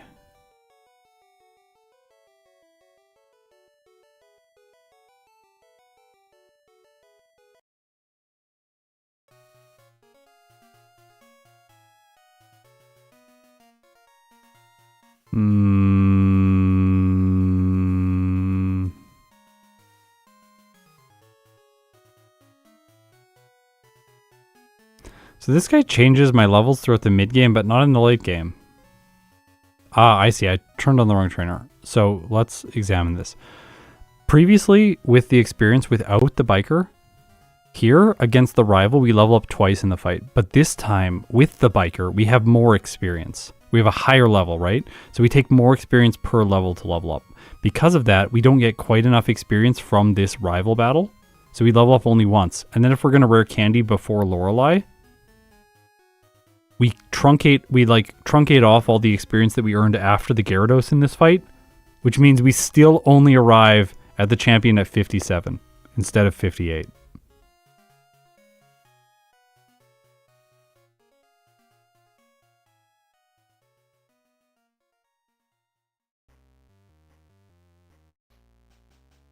What? Candy once or twice in front of Sabrina to fix it. Oh, I don't like that. Maybe?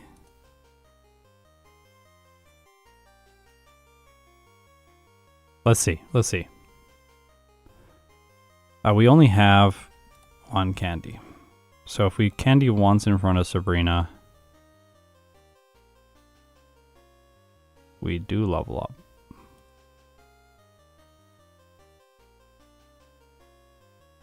Ah, still Executor.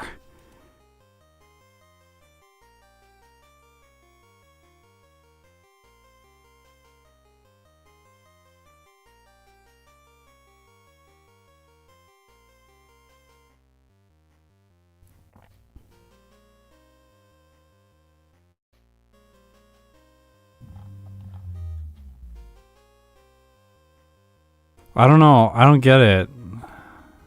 Like, we lose the... Wait, how is this working?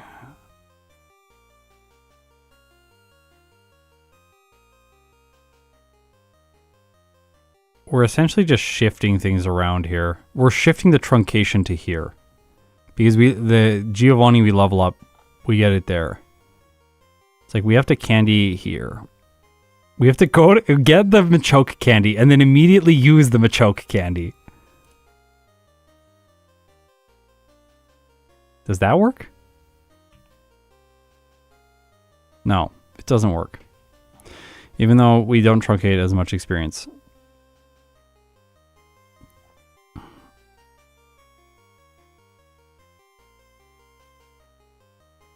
We level up into the Charizard, and then we get 53 for this fight, and then we level up into the Executor.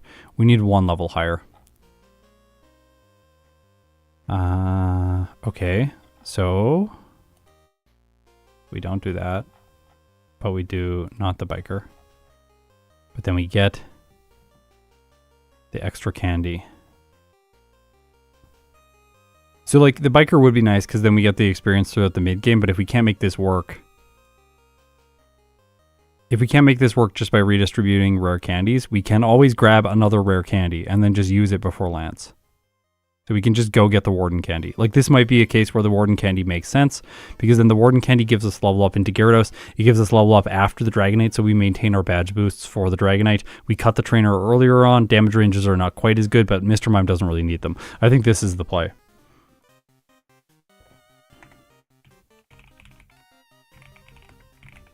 So we got to backtrack for the Warden candy. What we really should do is backtrack for strength. We should just not go back and get strength. We should just go once to the Warden's house because then we save a little bit of walking time and like time walking over to the Warden. Like we can just do all that in one nice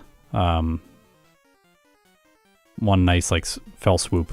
And then we just candy once. So 4 candies before, 5 candies before Koga, but that's like after something. Ooh, I got to be really precise about this. 5 candies after Erika. Oh gosh, I'm going to forget that. Someone is, it's your duty. One person in chat right now. Your whole job is to tell me to do 5 candies after Erika.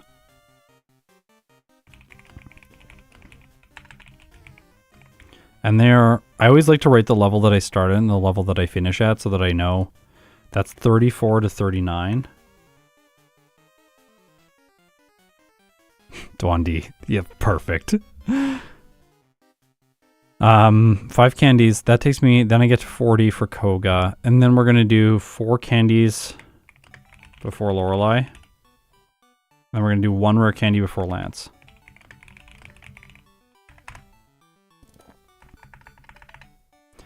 And for Lance, it's 3 barriers.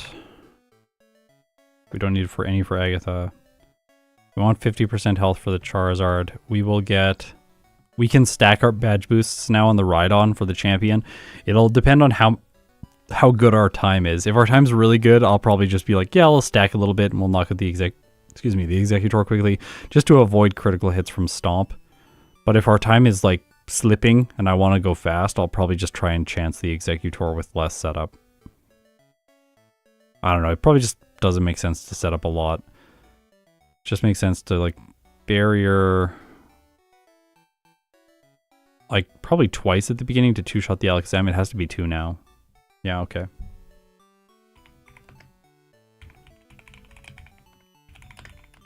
I think it's 2 barriers, Pidgeot, finish on Rhydon. Then you want 50% health for the Charizard. That's ideal. But we can still win if we're lower than 50% health because it can use any of its other moves.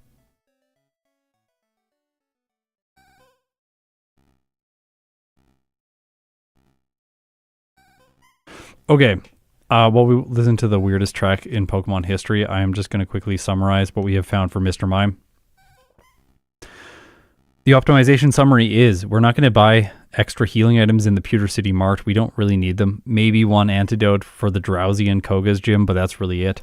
No Ether by Bill's house, no Max Ether after Rock Tunnel. Skip the Hyper Potion in Sylph. We are also skipping Mimic. We don't need it, but don't forget the Pokédoll because I do need to get rid of the Ghost Marowak.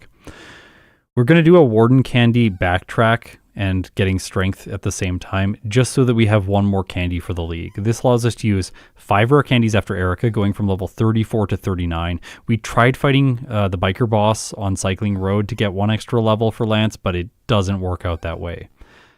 4 rare candies before Lorelei. 1 barrier on her really improves things. Is that right? Let me just check. No, we want 3 barriers to 2-shot the Lapras. No barriers for the next 2 trainers. 1 rare candy before Lance. This way we level up after the Dragonite and we retain all of our badge boosts to 2-shot with Psychic. Then for the champion, 2 barriers on Pidgeot. Finish setting up on the Rhydon. Hope you have 50% health for the Charizard so that it doesn't knock you out using Fire Blast, because we do lose our badge boosts right before it. The 1 rare candy before Lance prevents us from leveling up into the Executor during the champion fight and losing our badge boosts there, meaning Mr. Mime would take forever to knock out the Executor using Body Slam because it no longer has its attack boosts. This is one downside that we had to optimize around when we're not using Meditate. Meditate is just much worse against Lance, and Barrier is so much better, and that's where we got the majority of our resets in the first playthrough.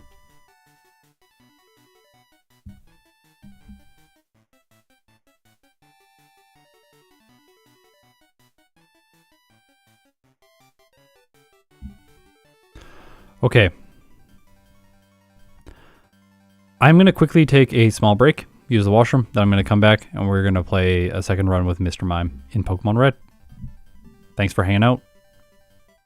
Like the stream. Like the stream. It makes me feel good. I'll be back soon.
Okay, I'm back.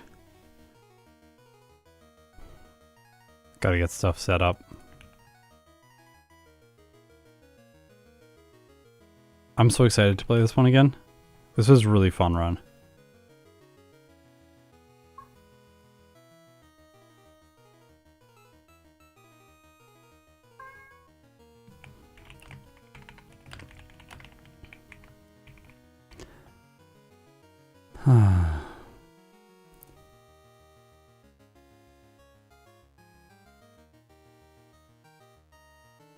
The runs that are just smooth like this are always so satisfying.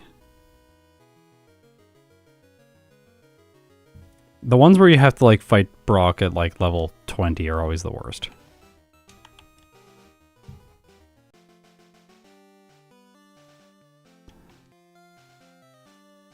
What? Why did my colors change? 1 second.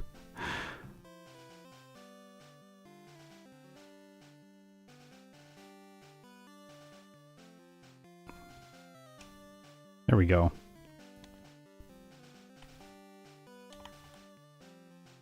Remember, Scott, don't do 5 candies. You're not being serious. Okay.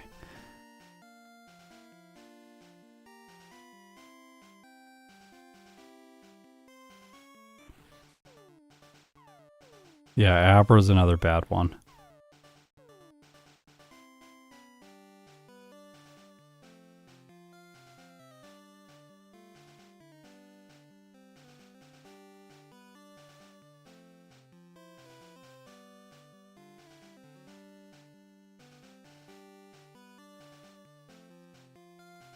Okay.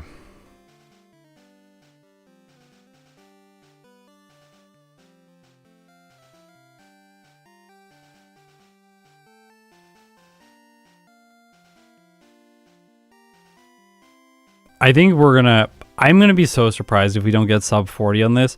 Earlier, before I started doing this run, I didn't think we were gonna get sub 40 today. I was like kind of pessimistic. I'm just like, well, like it's kind of hard to get sub 40. Like it's probably not gonna happen. But I think Mr. Mime is going to do it. I don't think that it's not gonna take a lot to get it in sub 40. We had so many resets to Lance, like it was ridiculously bad last time around. So this time, and the route is very simple. It's very concise, like Psychic, Thunderbolt, Barrier, what's a Body Slam. That's like such a simple set to run. So yeah, I think we're gonna have no problems. We're gonna do a great second playthrough, and I'm not gonna need to do a third.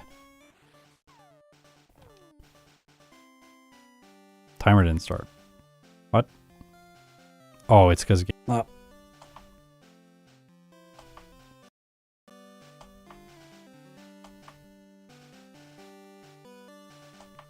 minor technical problem.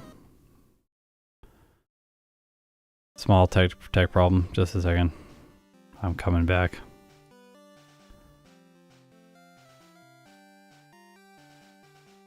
I have this annoying freeze thing that happens. I wish someone knew. If someone is out there that has like a, I don't know, you do a lot of tech stuff. If you know a lot of tech stuff, let me know. I have one of my monitors, when it's plugged in, just randomly, like my computer will just freeze, like the mouse stops moving, and like I can't make the computer responsive in any way at all until I just switch that monitor's inputs. I switch it to a different input so that it's like not getting feed from my computer anymore, and then the computer unfreezes, and then I just switch the monitor back and it's good to go again. I don't know why. It's been happening for years, ever since I got this monitor. It's really annoying. Yeah, I'm still gonna seismic toss Misty.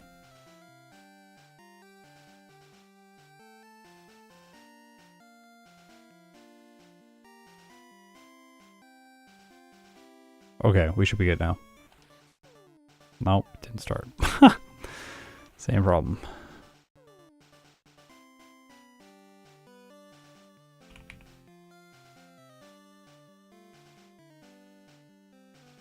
Oh.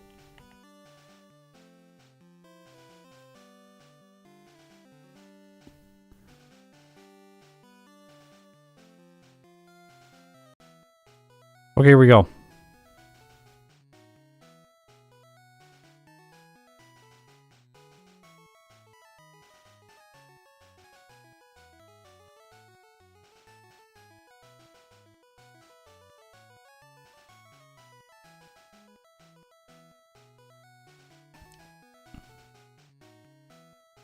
His name can't be Dad this time around. Let's go.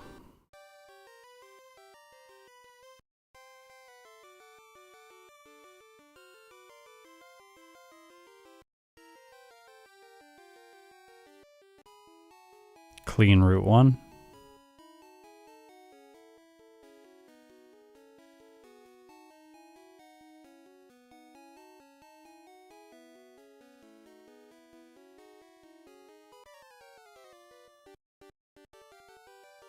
I did really well on its first playthrough.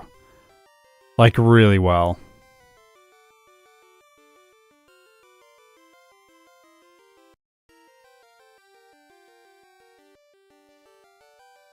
And I think we're in for a really good second run, too. If I don't do things like that. Just juking and jiving for random reasons. This will be my antidote for the drowsies in Koga's gym.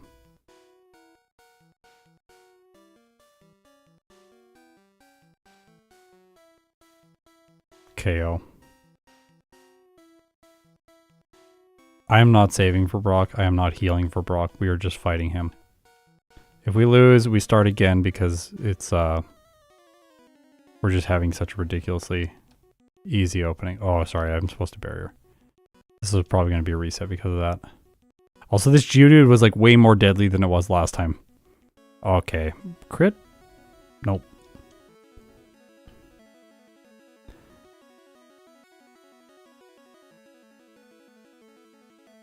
Again.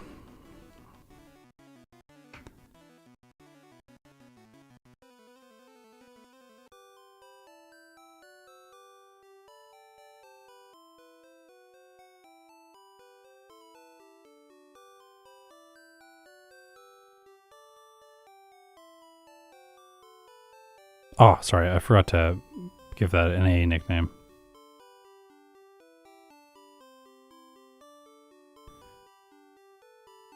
If you could remove one split from the game to improve every time, which one would it be? The champion.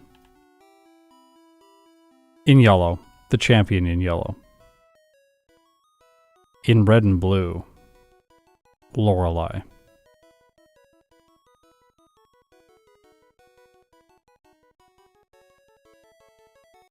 Unfortunately, ground types get the short end of that stick, because the champion would improve more times because there's so many water Pokemon, and water Pokemon hate the champion in yellow. But they love fighting Lance, so I would remove the champion from yellow, and I think that would improve the most possible times. Even like electric types would get so much better without the champion, and fire types.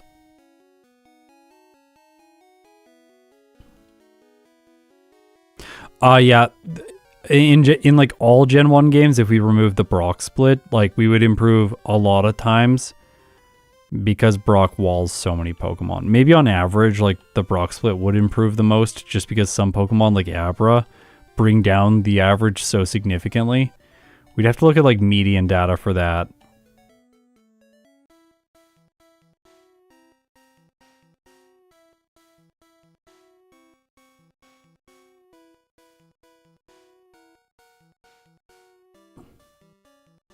Yeah, can we like get a sense for if like the stream is having like some weird audio issues or something? Because YouTube is like giving me a thing that says like there's a problem, but I don't know why there would be a problem now all of a sudden. I didn't change anything.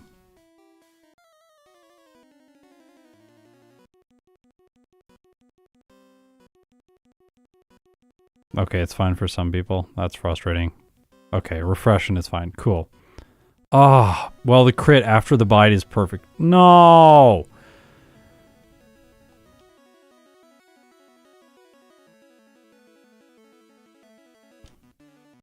It's going to take a little while to get a good Mr. Mime Brock split again.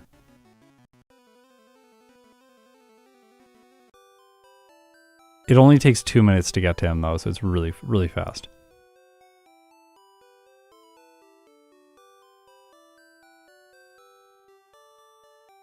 Here we go. Mr. Mime again. His name's A.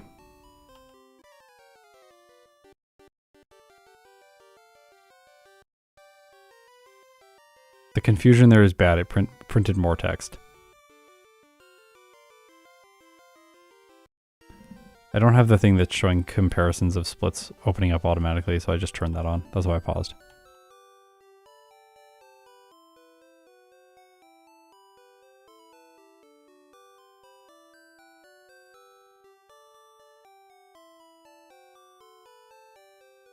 Yeah, no, we're not saving before Brock. Saving before Brock just wastes 5 seconds. If I lose to Brock, I'm gonna I'm gonna restart anyways. So like, there's no reason to ever save.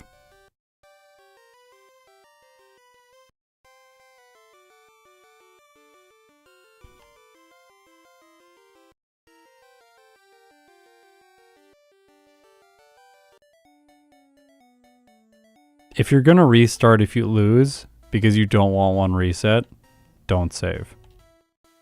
You only save if you will take the reset, if that is acceptable to you. And a reset to Brock is not acceptable to me with a Pokemon as good as Mr. Mime. If it was Jinx and we had to level to like 20 to fight Brock, I would take one reset. That's fine.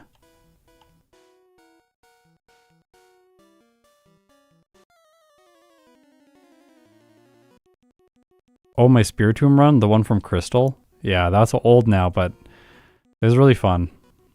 Okay, come on, Onyx. Yeah. Gotcha. 14 seconds faster on Brock, that's really good.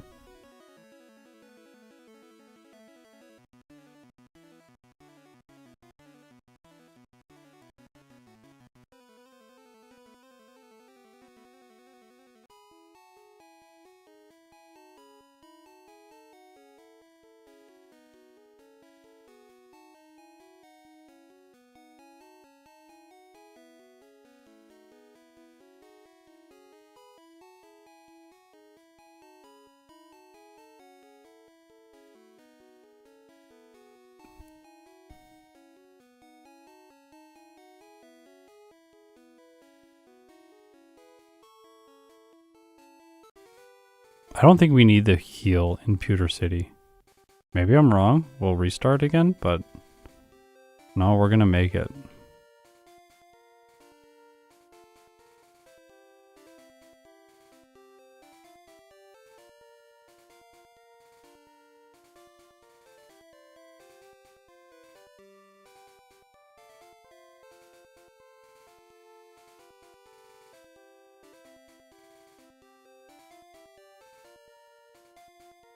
Yes, perfect Spearow.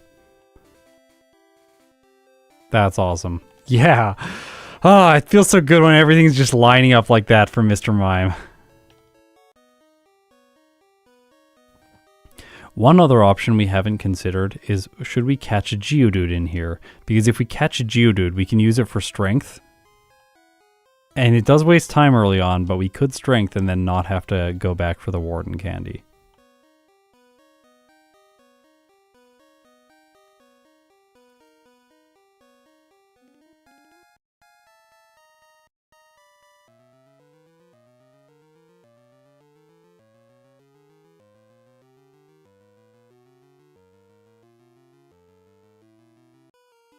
I love this blue color for the player. It's so good.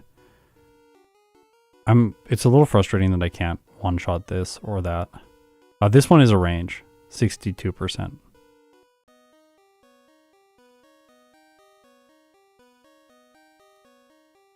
We're going to be quite a bit faster clearing Mount Moon this time around.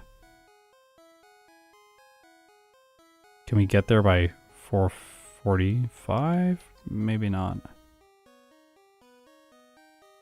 4:42, okay. Yeah, the rocket boss showing why he's boss. Yeah.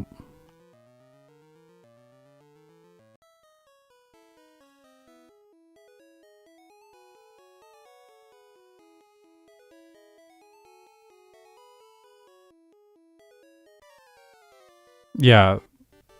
No. I normalize the RNG for Geodude, so I'll force the encounter until I get it. Like, my software just does this automatically in the back end.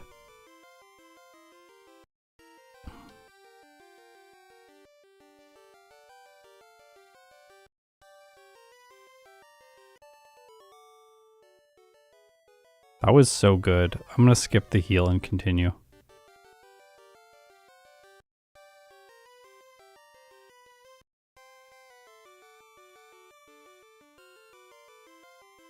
I was really good rival too. All right. I think I might Mega Punch here just to knock it out to save Confusion PP because I am not going to have as much because we didn't do the center heal there.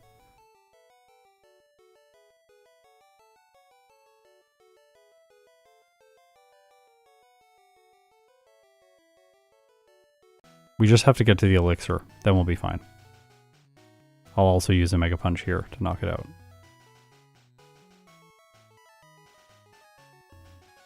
Confusion, psychic moves in general are just so good in the early game of Generation 1. No wonder when I got Butterfree when I was a kid and it learned Psybeam, I was like, this is the best move in the entire game. Nothing will ever be better than it.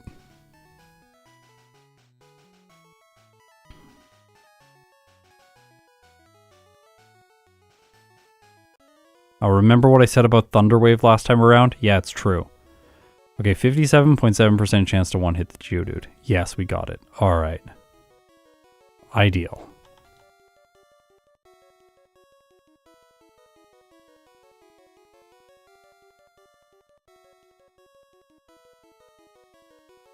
Pokeballs are one of those items that like I don't really force myself to buy the minimum number of because I don't have 100% guarantee to catch.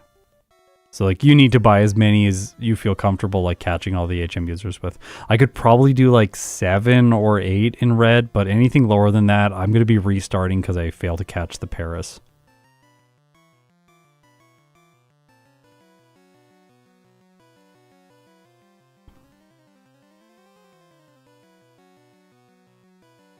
I think, that's like one of the only optional trainers other than rare candy trainers.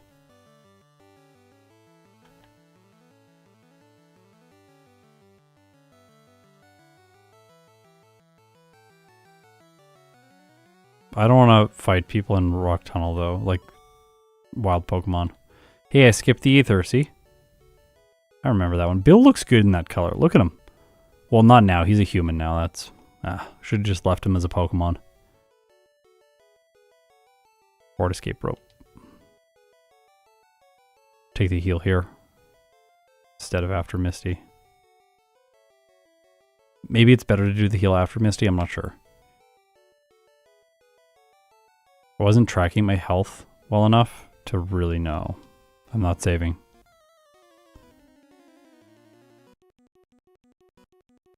Do you like to play video games when you're not working? Yeah.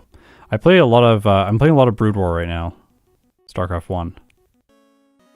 Just laddering that like every day. 41 seconds faster at Misty. She did decent damage. I'm going to heal if I ever get into the Pokemon Center.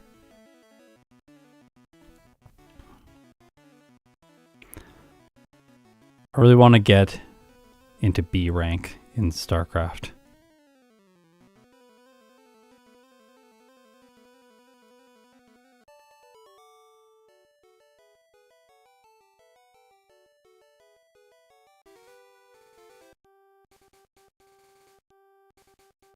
Yeah, Betty. I was initially worried about Misty, but then after the first playthrough fighting her, I was like, it's gonna be fine. And then this one scared me a little bit. The Starmie is Starmie's sometimes a nuisance. Oh, the Starmie would be terrifying if it had Confusion or Psybeam. I don't want to think about that. Imagine Psybeam, Bubble Beam, Starmie. Like, ugh. Like pretty much every run shudders to think about that. I bought 4 last time. I'm buying 3 this time. Because I had 1 left over.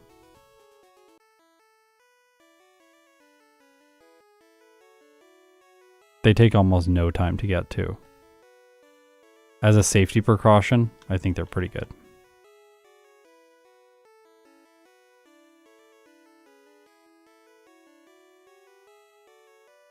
Also, if you can use up your potions, it's better because then you get a free inventory slot.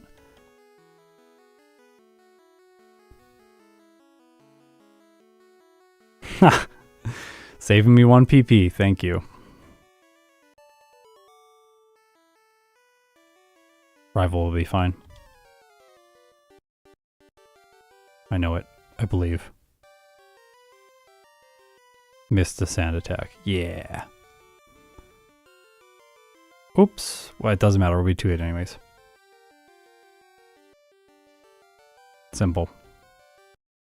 50 seconds ahead. We're slowly gaining more and more time.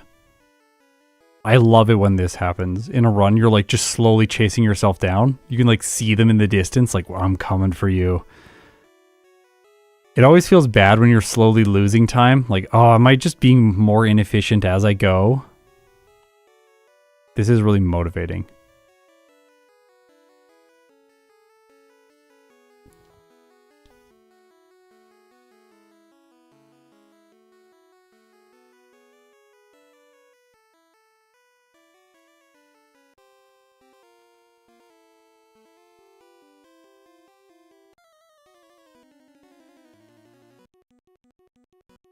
Hey, crit. Yeah.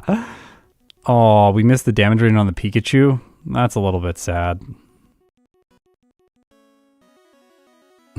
Surge is so bad. Gained 5 seconds again.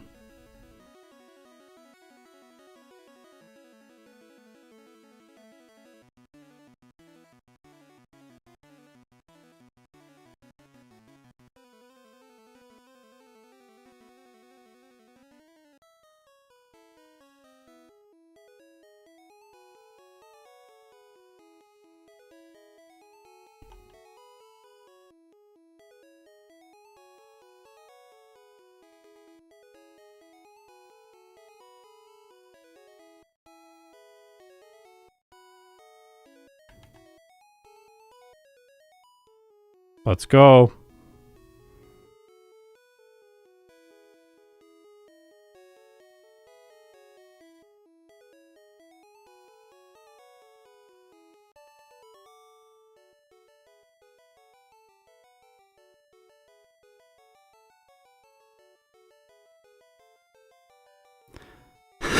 Dude, channel giveaways giving us all the PPFs.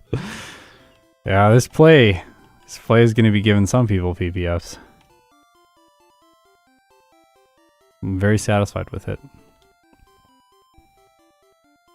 Hey, we crit the Cubone and it was going to be a 2-hit. Do you see that clean switch too? Putting Thunderbolt in slot 1 so that it's ready for this Slowpoke? That was clean. Thunderbolt, yeah. Thunderbolt. Hey Churro, how's it going, buddy?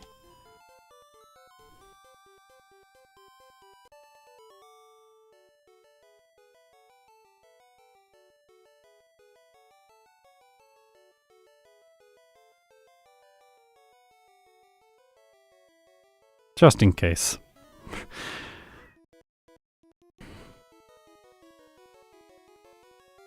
I don't want the Graveler critting us. That was better than last time. Self-destruct last time.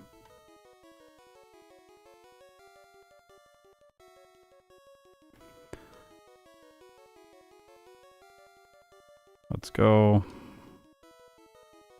Look at this time. We're gonna clear Rock Tunnel in like 14 minutes. Hey, I remembered. I'm a genius. Best player ever. Don't criticize my play, because it comes from the best.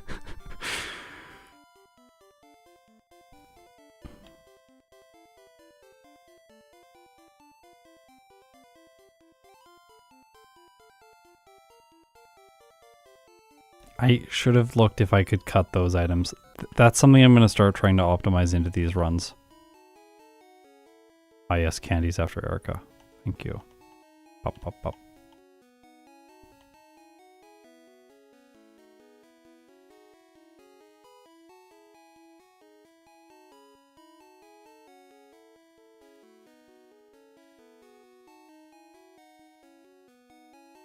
Pop.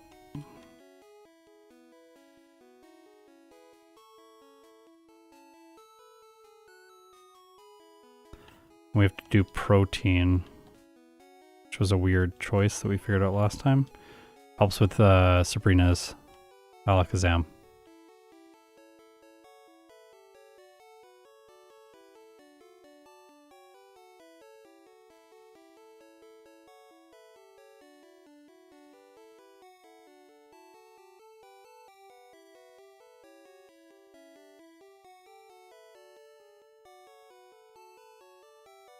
Oops. First, that's like the first actual mistake. That isn't like a small thing like making one too many bonks against a wall, which is going to happen occasionally on 4 times speed. Darn.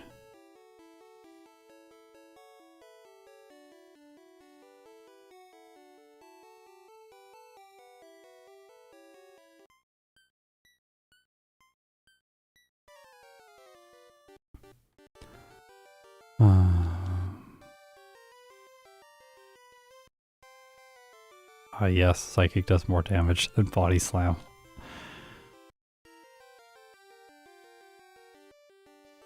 %55% chance. Got it. Oh, if this thing got Ice Beam, oh my gosh. If Mr. Mime got Ice Beam, this would be like, I don't know, it might be one of the best Pokemon, like the best, like Victory Bell or Mr. Mime. And then Mewtwo's like, hey guys, hold my beer.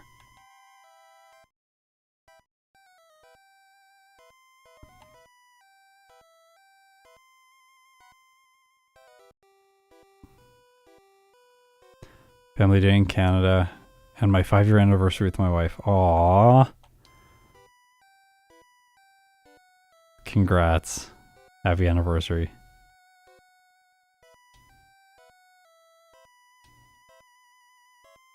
Thanks for the €6. One thing here about not getting Mimic is you have one more bag slot because you don't have to hold the TM for as long.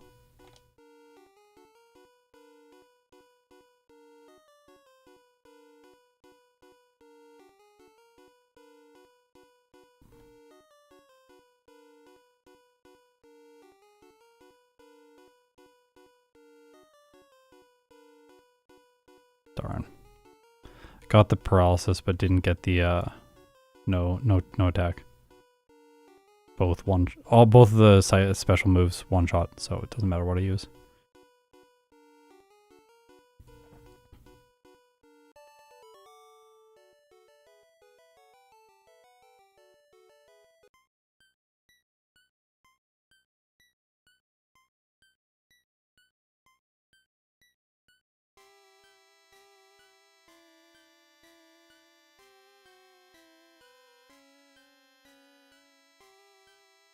Better not Gen 1 miss. I have exactly the right amount of PP.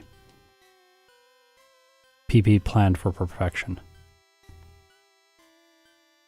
PP planned for perfection. It's PPPP.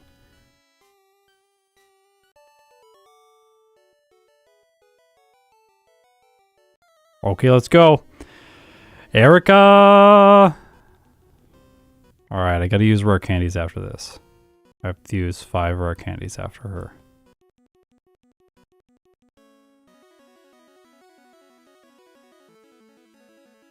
I only have 4.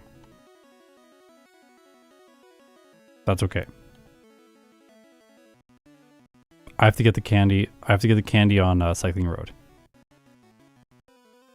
That's why I don't have enough.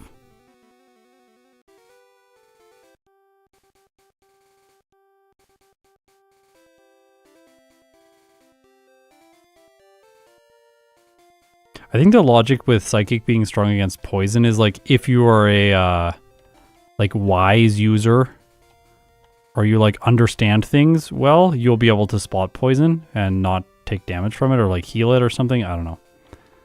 I think that's the logic.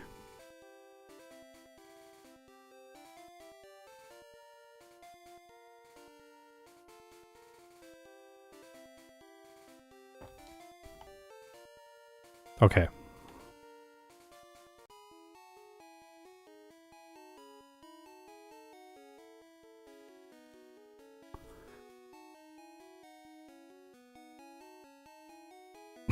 Okay, at least that did not disable Body Slam.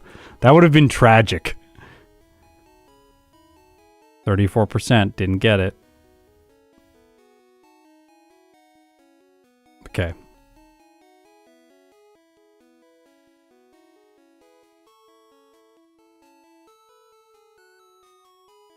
No, we don't badge boost here. We just need to knock them out. Like that.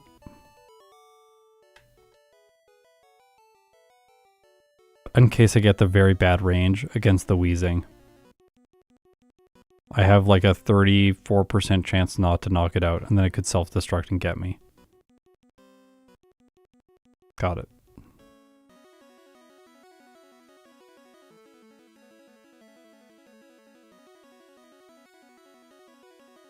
I'm backtracking, so I'm not healing here because we wanted to go to Saffron City next and heal there. I thought about that in advance.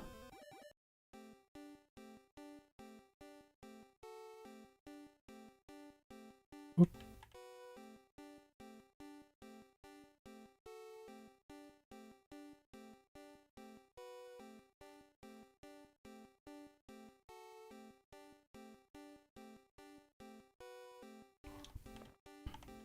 And as we discovered yesterday, we don't need to be quite as high of a level to skip all the wild encounters inside of the Safari Zone. No way to fly out of the Safari Zone. You have to do it like that, dig and then fly. It seems inefficient, but that's what you gotta do. Yeah, I did an Abra with all the elemental punches, which you can trade back from Generation 2, and it's actually like ridiculously disgusting.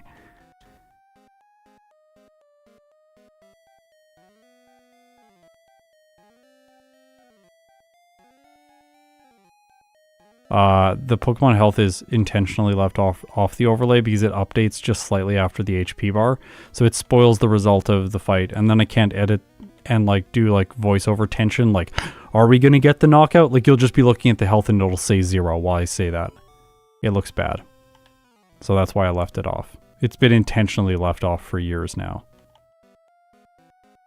I experimented around a little bit with retiming the update of that data category, but I don't think it's worth it. It doesn't add interest, in my opinion. Oh.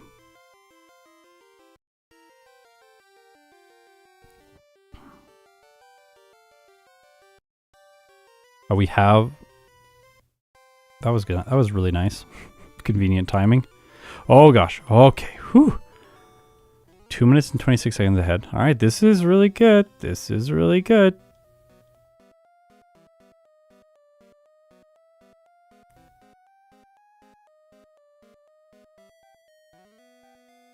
$23-minute Rival 5 is disgusting. Yeah. Uh-huh. Mr. Mime being an absolute monster. Like, quite literally. Look at its design. Although I have to say, when I look at the Gen 1 Sugimori art for Mr. Mime, he looks kind of cute. Maybe I should stop giving him such a hard time for being freaky.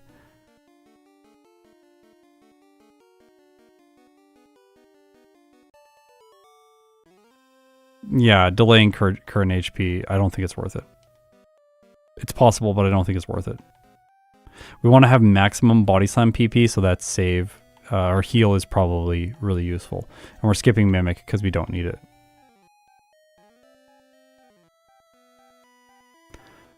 Okay, if we get a Psychic drop here, we might not one-shot the Venomoth, but we are going to Barrier. A special drop is what I meant. No special drop. Okay. Oh, I didn't look where we level up, so we lose the boost. That's bad. We should set up on the Mr. Mime. Cool. We can still win. Like this. Oh my gosh. She has a Hyper Potion. There we go. Just took a little bit longer.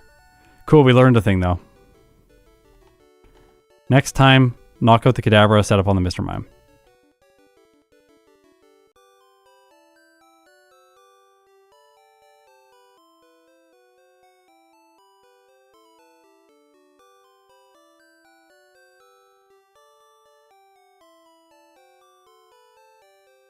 No. Oh, right, we don't have strength yet.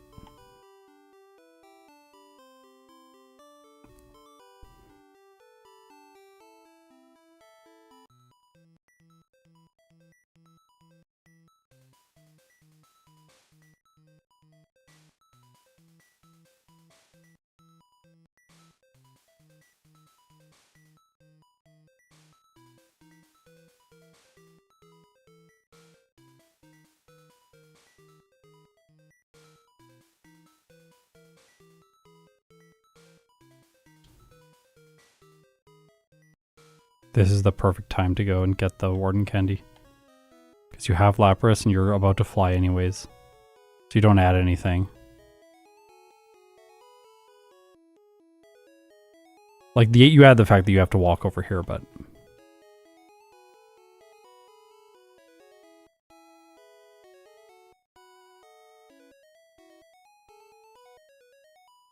These two guys, the two people at the start of the gym, are the ones that I battle if I need a lot of experience. Because they have 3 team members each, and they have like 9 tails, which gives okay yields. This guy I battle if I need 1 Pokemon worth of experience. He has a Rapidash. Don't get trapped by Fire Spin, though. He doesn't have good AI, I don't think.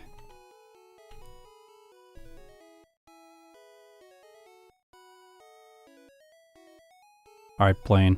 Let's go! Let's go!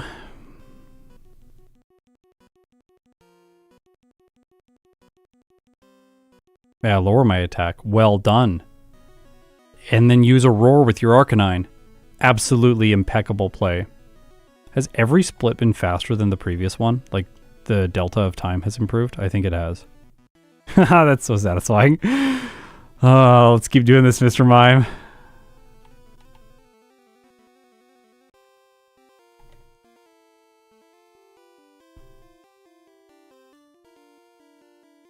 Yeah, I got strength in the Warden Candy. I haven't taught strength, but I do have it.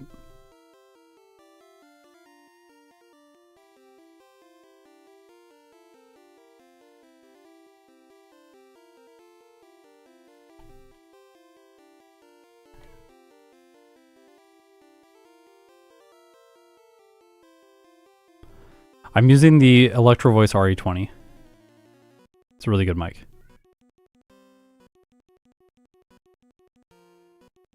No, Kevin. This is how we don't get walled to Giovanni. We crush him. Hey, it crit me with Stomp. That is the best he could have done. Okay, Giovanni did reduce her split by 1 second. The lead by 1 second. Oh no, don't do these. These are so slow. It is so slow to go on those tiles. Did I definitely teach? Oh yeah, I definitely taught strength already because I had to move the boulder. Yeah, you're right.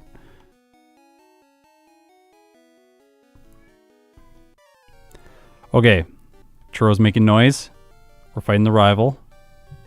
We didn't really calc this that much, but like the Pidgeot's pretty bad, right?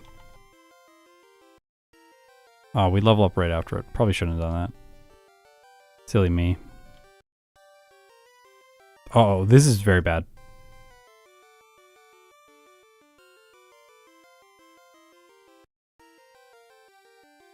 I learned a thing.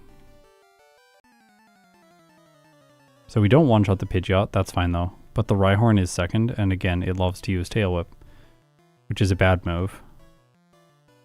We can just set up here, essentially for free. Too bad it didn't use Tail Whip. Okay, Poison Powder is a lot better than Stun Spore.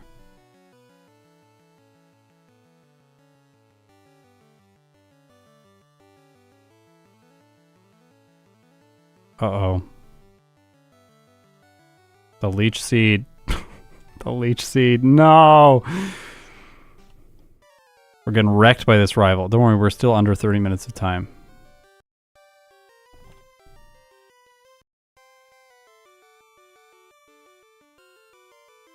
Can we have some, Tail Whips here? Tail Whips, please? No, apparently not. Oh, good. Good.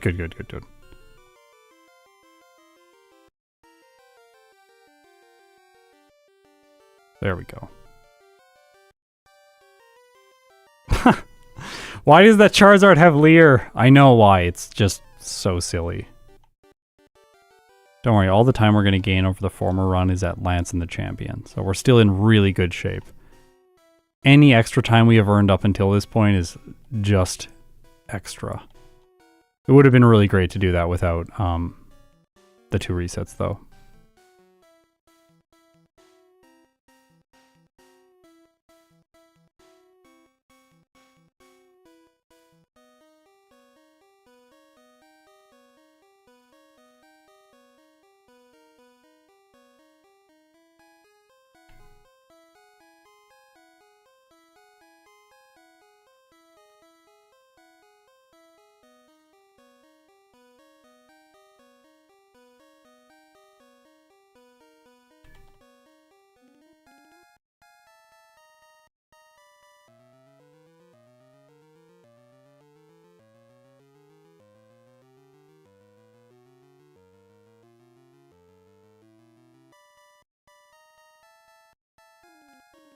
Lorelei has 4 candies to 53. Yeah, the defense boost is very important against Lance if you didn't see the first playthrough. Lance beat us 7 times.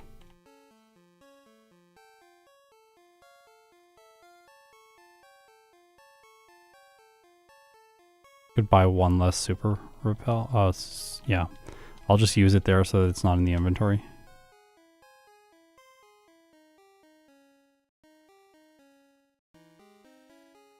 Yeah, meditate was awful against Lance. It was the only reason it wasn't good.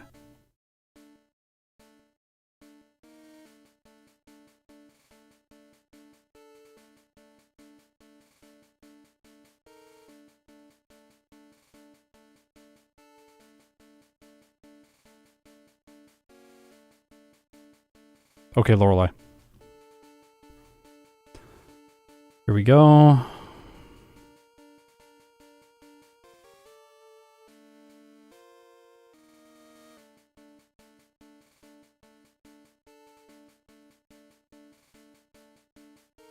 I think we want to Thunderbolt the Jinx because we got hit by a Growl. Ha ha ha! Yeah! That was good. That was very good. Nice, by the way. Look at this battle. Yeah. Mr. Mime, he might be freaky, but Mr. Mime has got game. Mr. Mime is like the sleeper build. He like shows up in the gym and everyone's like, no. And then he just crushes everyone.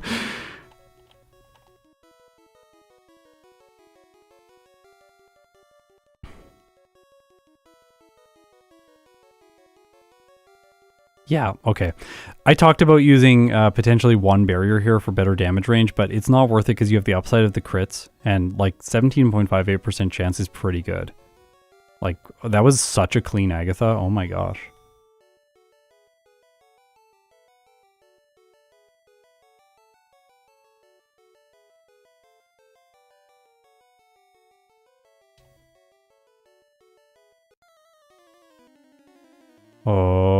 Okay, here we go, Lance. Check this out. Okay, so Dragonairs before were hard because they were using a lot of Hyper Beam and ruining us, but now we can just ruin them like this.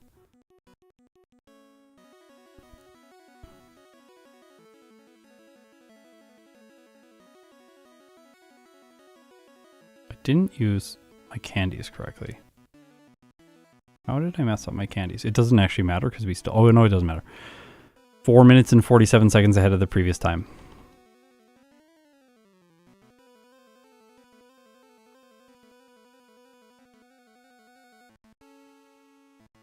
Okay, 2 setup on the Pidgeot so that I can 2-shot the Alakazam. Then finish setup on the Rhydon. Hopefully it just does that. Oh, that's... Oh, well, it doesn't matter. Now, 2-shot Alakazam. Paralysis first turn is really good. No confusion. We have more than 50% health. This is really good. I'm just going to knock it out. Pretty good. Executor is pretty bad. We will survive the hit from Fire Blast unless it crits. And we crit. Oh my gosh! Oh my gosh! Alright. Mr. Mime! Mr. Mime! This freaky little guy! Alright. Okay. This is the best Generation 1 time I have ever gotten in any Generation 1 game, including Yellow. 35 minutes and 26 seconds with 2 resets. 588 bonks. That's impressive in itself. It beat the game at the low level of 59. And it also did this with a game time of 2 hours and 16 minutes. Yes, this is faster than Victory Bell's 36-minute and like 29-second time. This is more than, I believe it's more than a minute faster than Victory Bell is in Yellow version. Just like clap, like Mr. Mime, just absolutely destroying Pokemon Red. It's, okay, I often say this because in general, I believe it's true. When you get a Pokemon down to like a really low time, around like 40 minutes is usually the threshold that I find, it becomes hard to get time out of the run. Like, even if you improve a lot of things, remove a lot of trainers, get quite lucky, you'll get like 2 minutes better or like 1.5 minutes better. And then you have to improve some more things and you get it like maybe 30 seconds better. And it gets harder and harder to get progressive improvements beyond about the 40-minute mark. But Mr. Mime just showed up today, was like, 41 minute and 41 second time. No problem. Yeah, second run, I'll crush it by 6 minutes and 15 seconds. And we can go faster than that because we don't have to have those resets against the rival. One of those resets was player error. One of them was the Execute just did stun Spore and we lost. Like, that's going to happen. But holy, Mr. Mime. Mr. Mime is good. Okay, so remember at the beginning of the stream when I was like, I don't think Mr. Mime is going to get too far into the S tier. I think we're trying to beat Charizard's time. Charizard's time of 38 minutes and 27 seconds.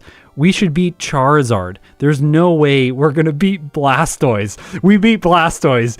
We beat Blastoise by more than a minute. More than a minute. Oh, disgusting. Mr. Mime is so good. So it's going to be at the top of the tier list. I think we now know it's going to be Mr. Mime and Victory Bell just chilling up there with Alakazam. I think that's what it's going to be. It's going to be these three guys hanging out. And then Hypno's going to come along and hang out and join them. There's going to be like a little group of like mostly psychic types, but Victory Bell's just allowed at the party for some reason. But okay, that's one thing though. Hypno is going to do really well. But Hypno is going to rely on Hypnosis to get there. Whereas Mr. Mime is like consistent and good. Like genuinely, I think I could sit down and play this playthrough like 10 times in a row. And if we allow me to just restart every time Brock is bad, I think I can get like a 36 to 37 minute time on pretty much every run. Yeah, Alakazam starts with Confusion in this game. So Alakazam is going to be a beast. Unlike in Yellow, where it starts with only Teleport and Kinesis. That's why I always have to... That might be one of the things I have said the most on this channel. So often people are like, why haven't you ranked Alakazam? It's going to be so good. Then I'm like, no. In Yellow, it only has Teleport and Kinesis. And then everyone's like, wait, isn't it great? It's going to be amazing. What? It only has Teleport and Kinesis? Yes. They changed it for some reason. In Red and Blue, it gets Confusion. And then in Yellow, they're like, actually, no damage dealing move. Okay. So Mr. Mime, really impressive. We can actually maybe add it. Let's just add it because I want to see it way up there. Got to get through all this. The drop down menu doesn't work in that's Mr. Rhyme. We don't want to do that. That would be a mistake. What was this game time? 2:16. 2:16 is like an absurd game time. That is so fast. Also, it actually picks up a bunch of rare candies and does optional battles, but it still gets this time. I want everyone to like let that sink in. We're not even like close to minimum battles. We've got like extra candies and stuff thrown in. I'm inserting this result. We're just going to insert it twice. I will have to do it twice, just so you know. It only shows the Pokemon after you input 2 results, because this is technically my second playthrough result. This is normally why I don't do this on stream, because it takes quite a while.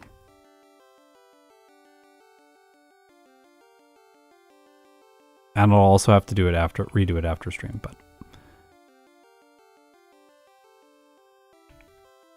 Okay. Oh, it's so weird. Mr. Mime, the best performing Pokemon in Red and Blue so far. Yeah, Gyarados is going to be disgusting in Red and Blue as well because it starts with Hydro Pump and Dragon Rage. That one's going to be a really easy and really fun run. Thanks everyone for hanging out. This has been awesome, a lot shorter than yesterday's stream.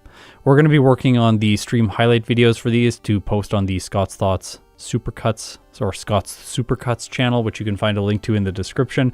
Those Supercuts will come out whenever we're finished with them. We are definitely not prioritizing them over the regular content.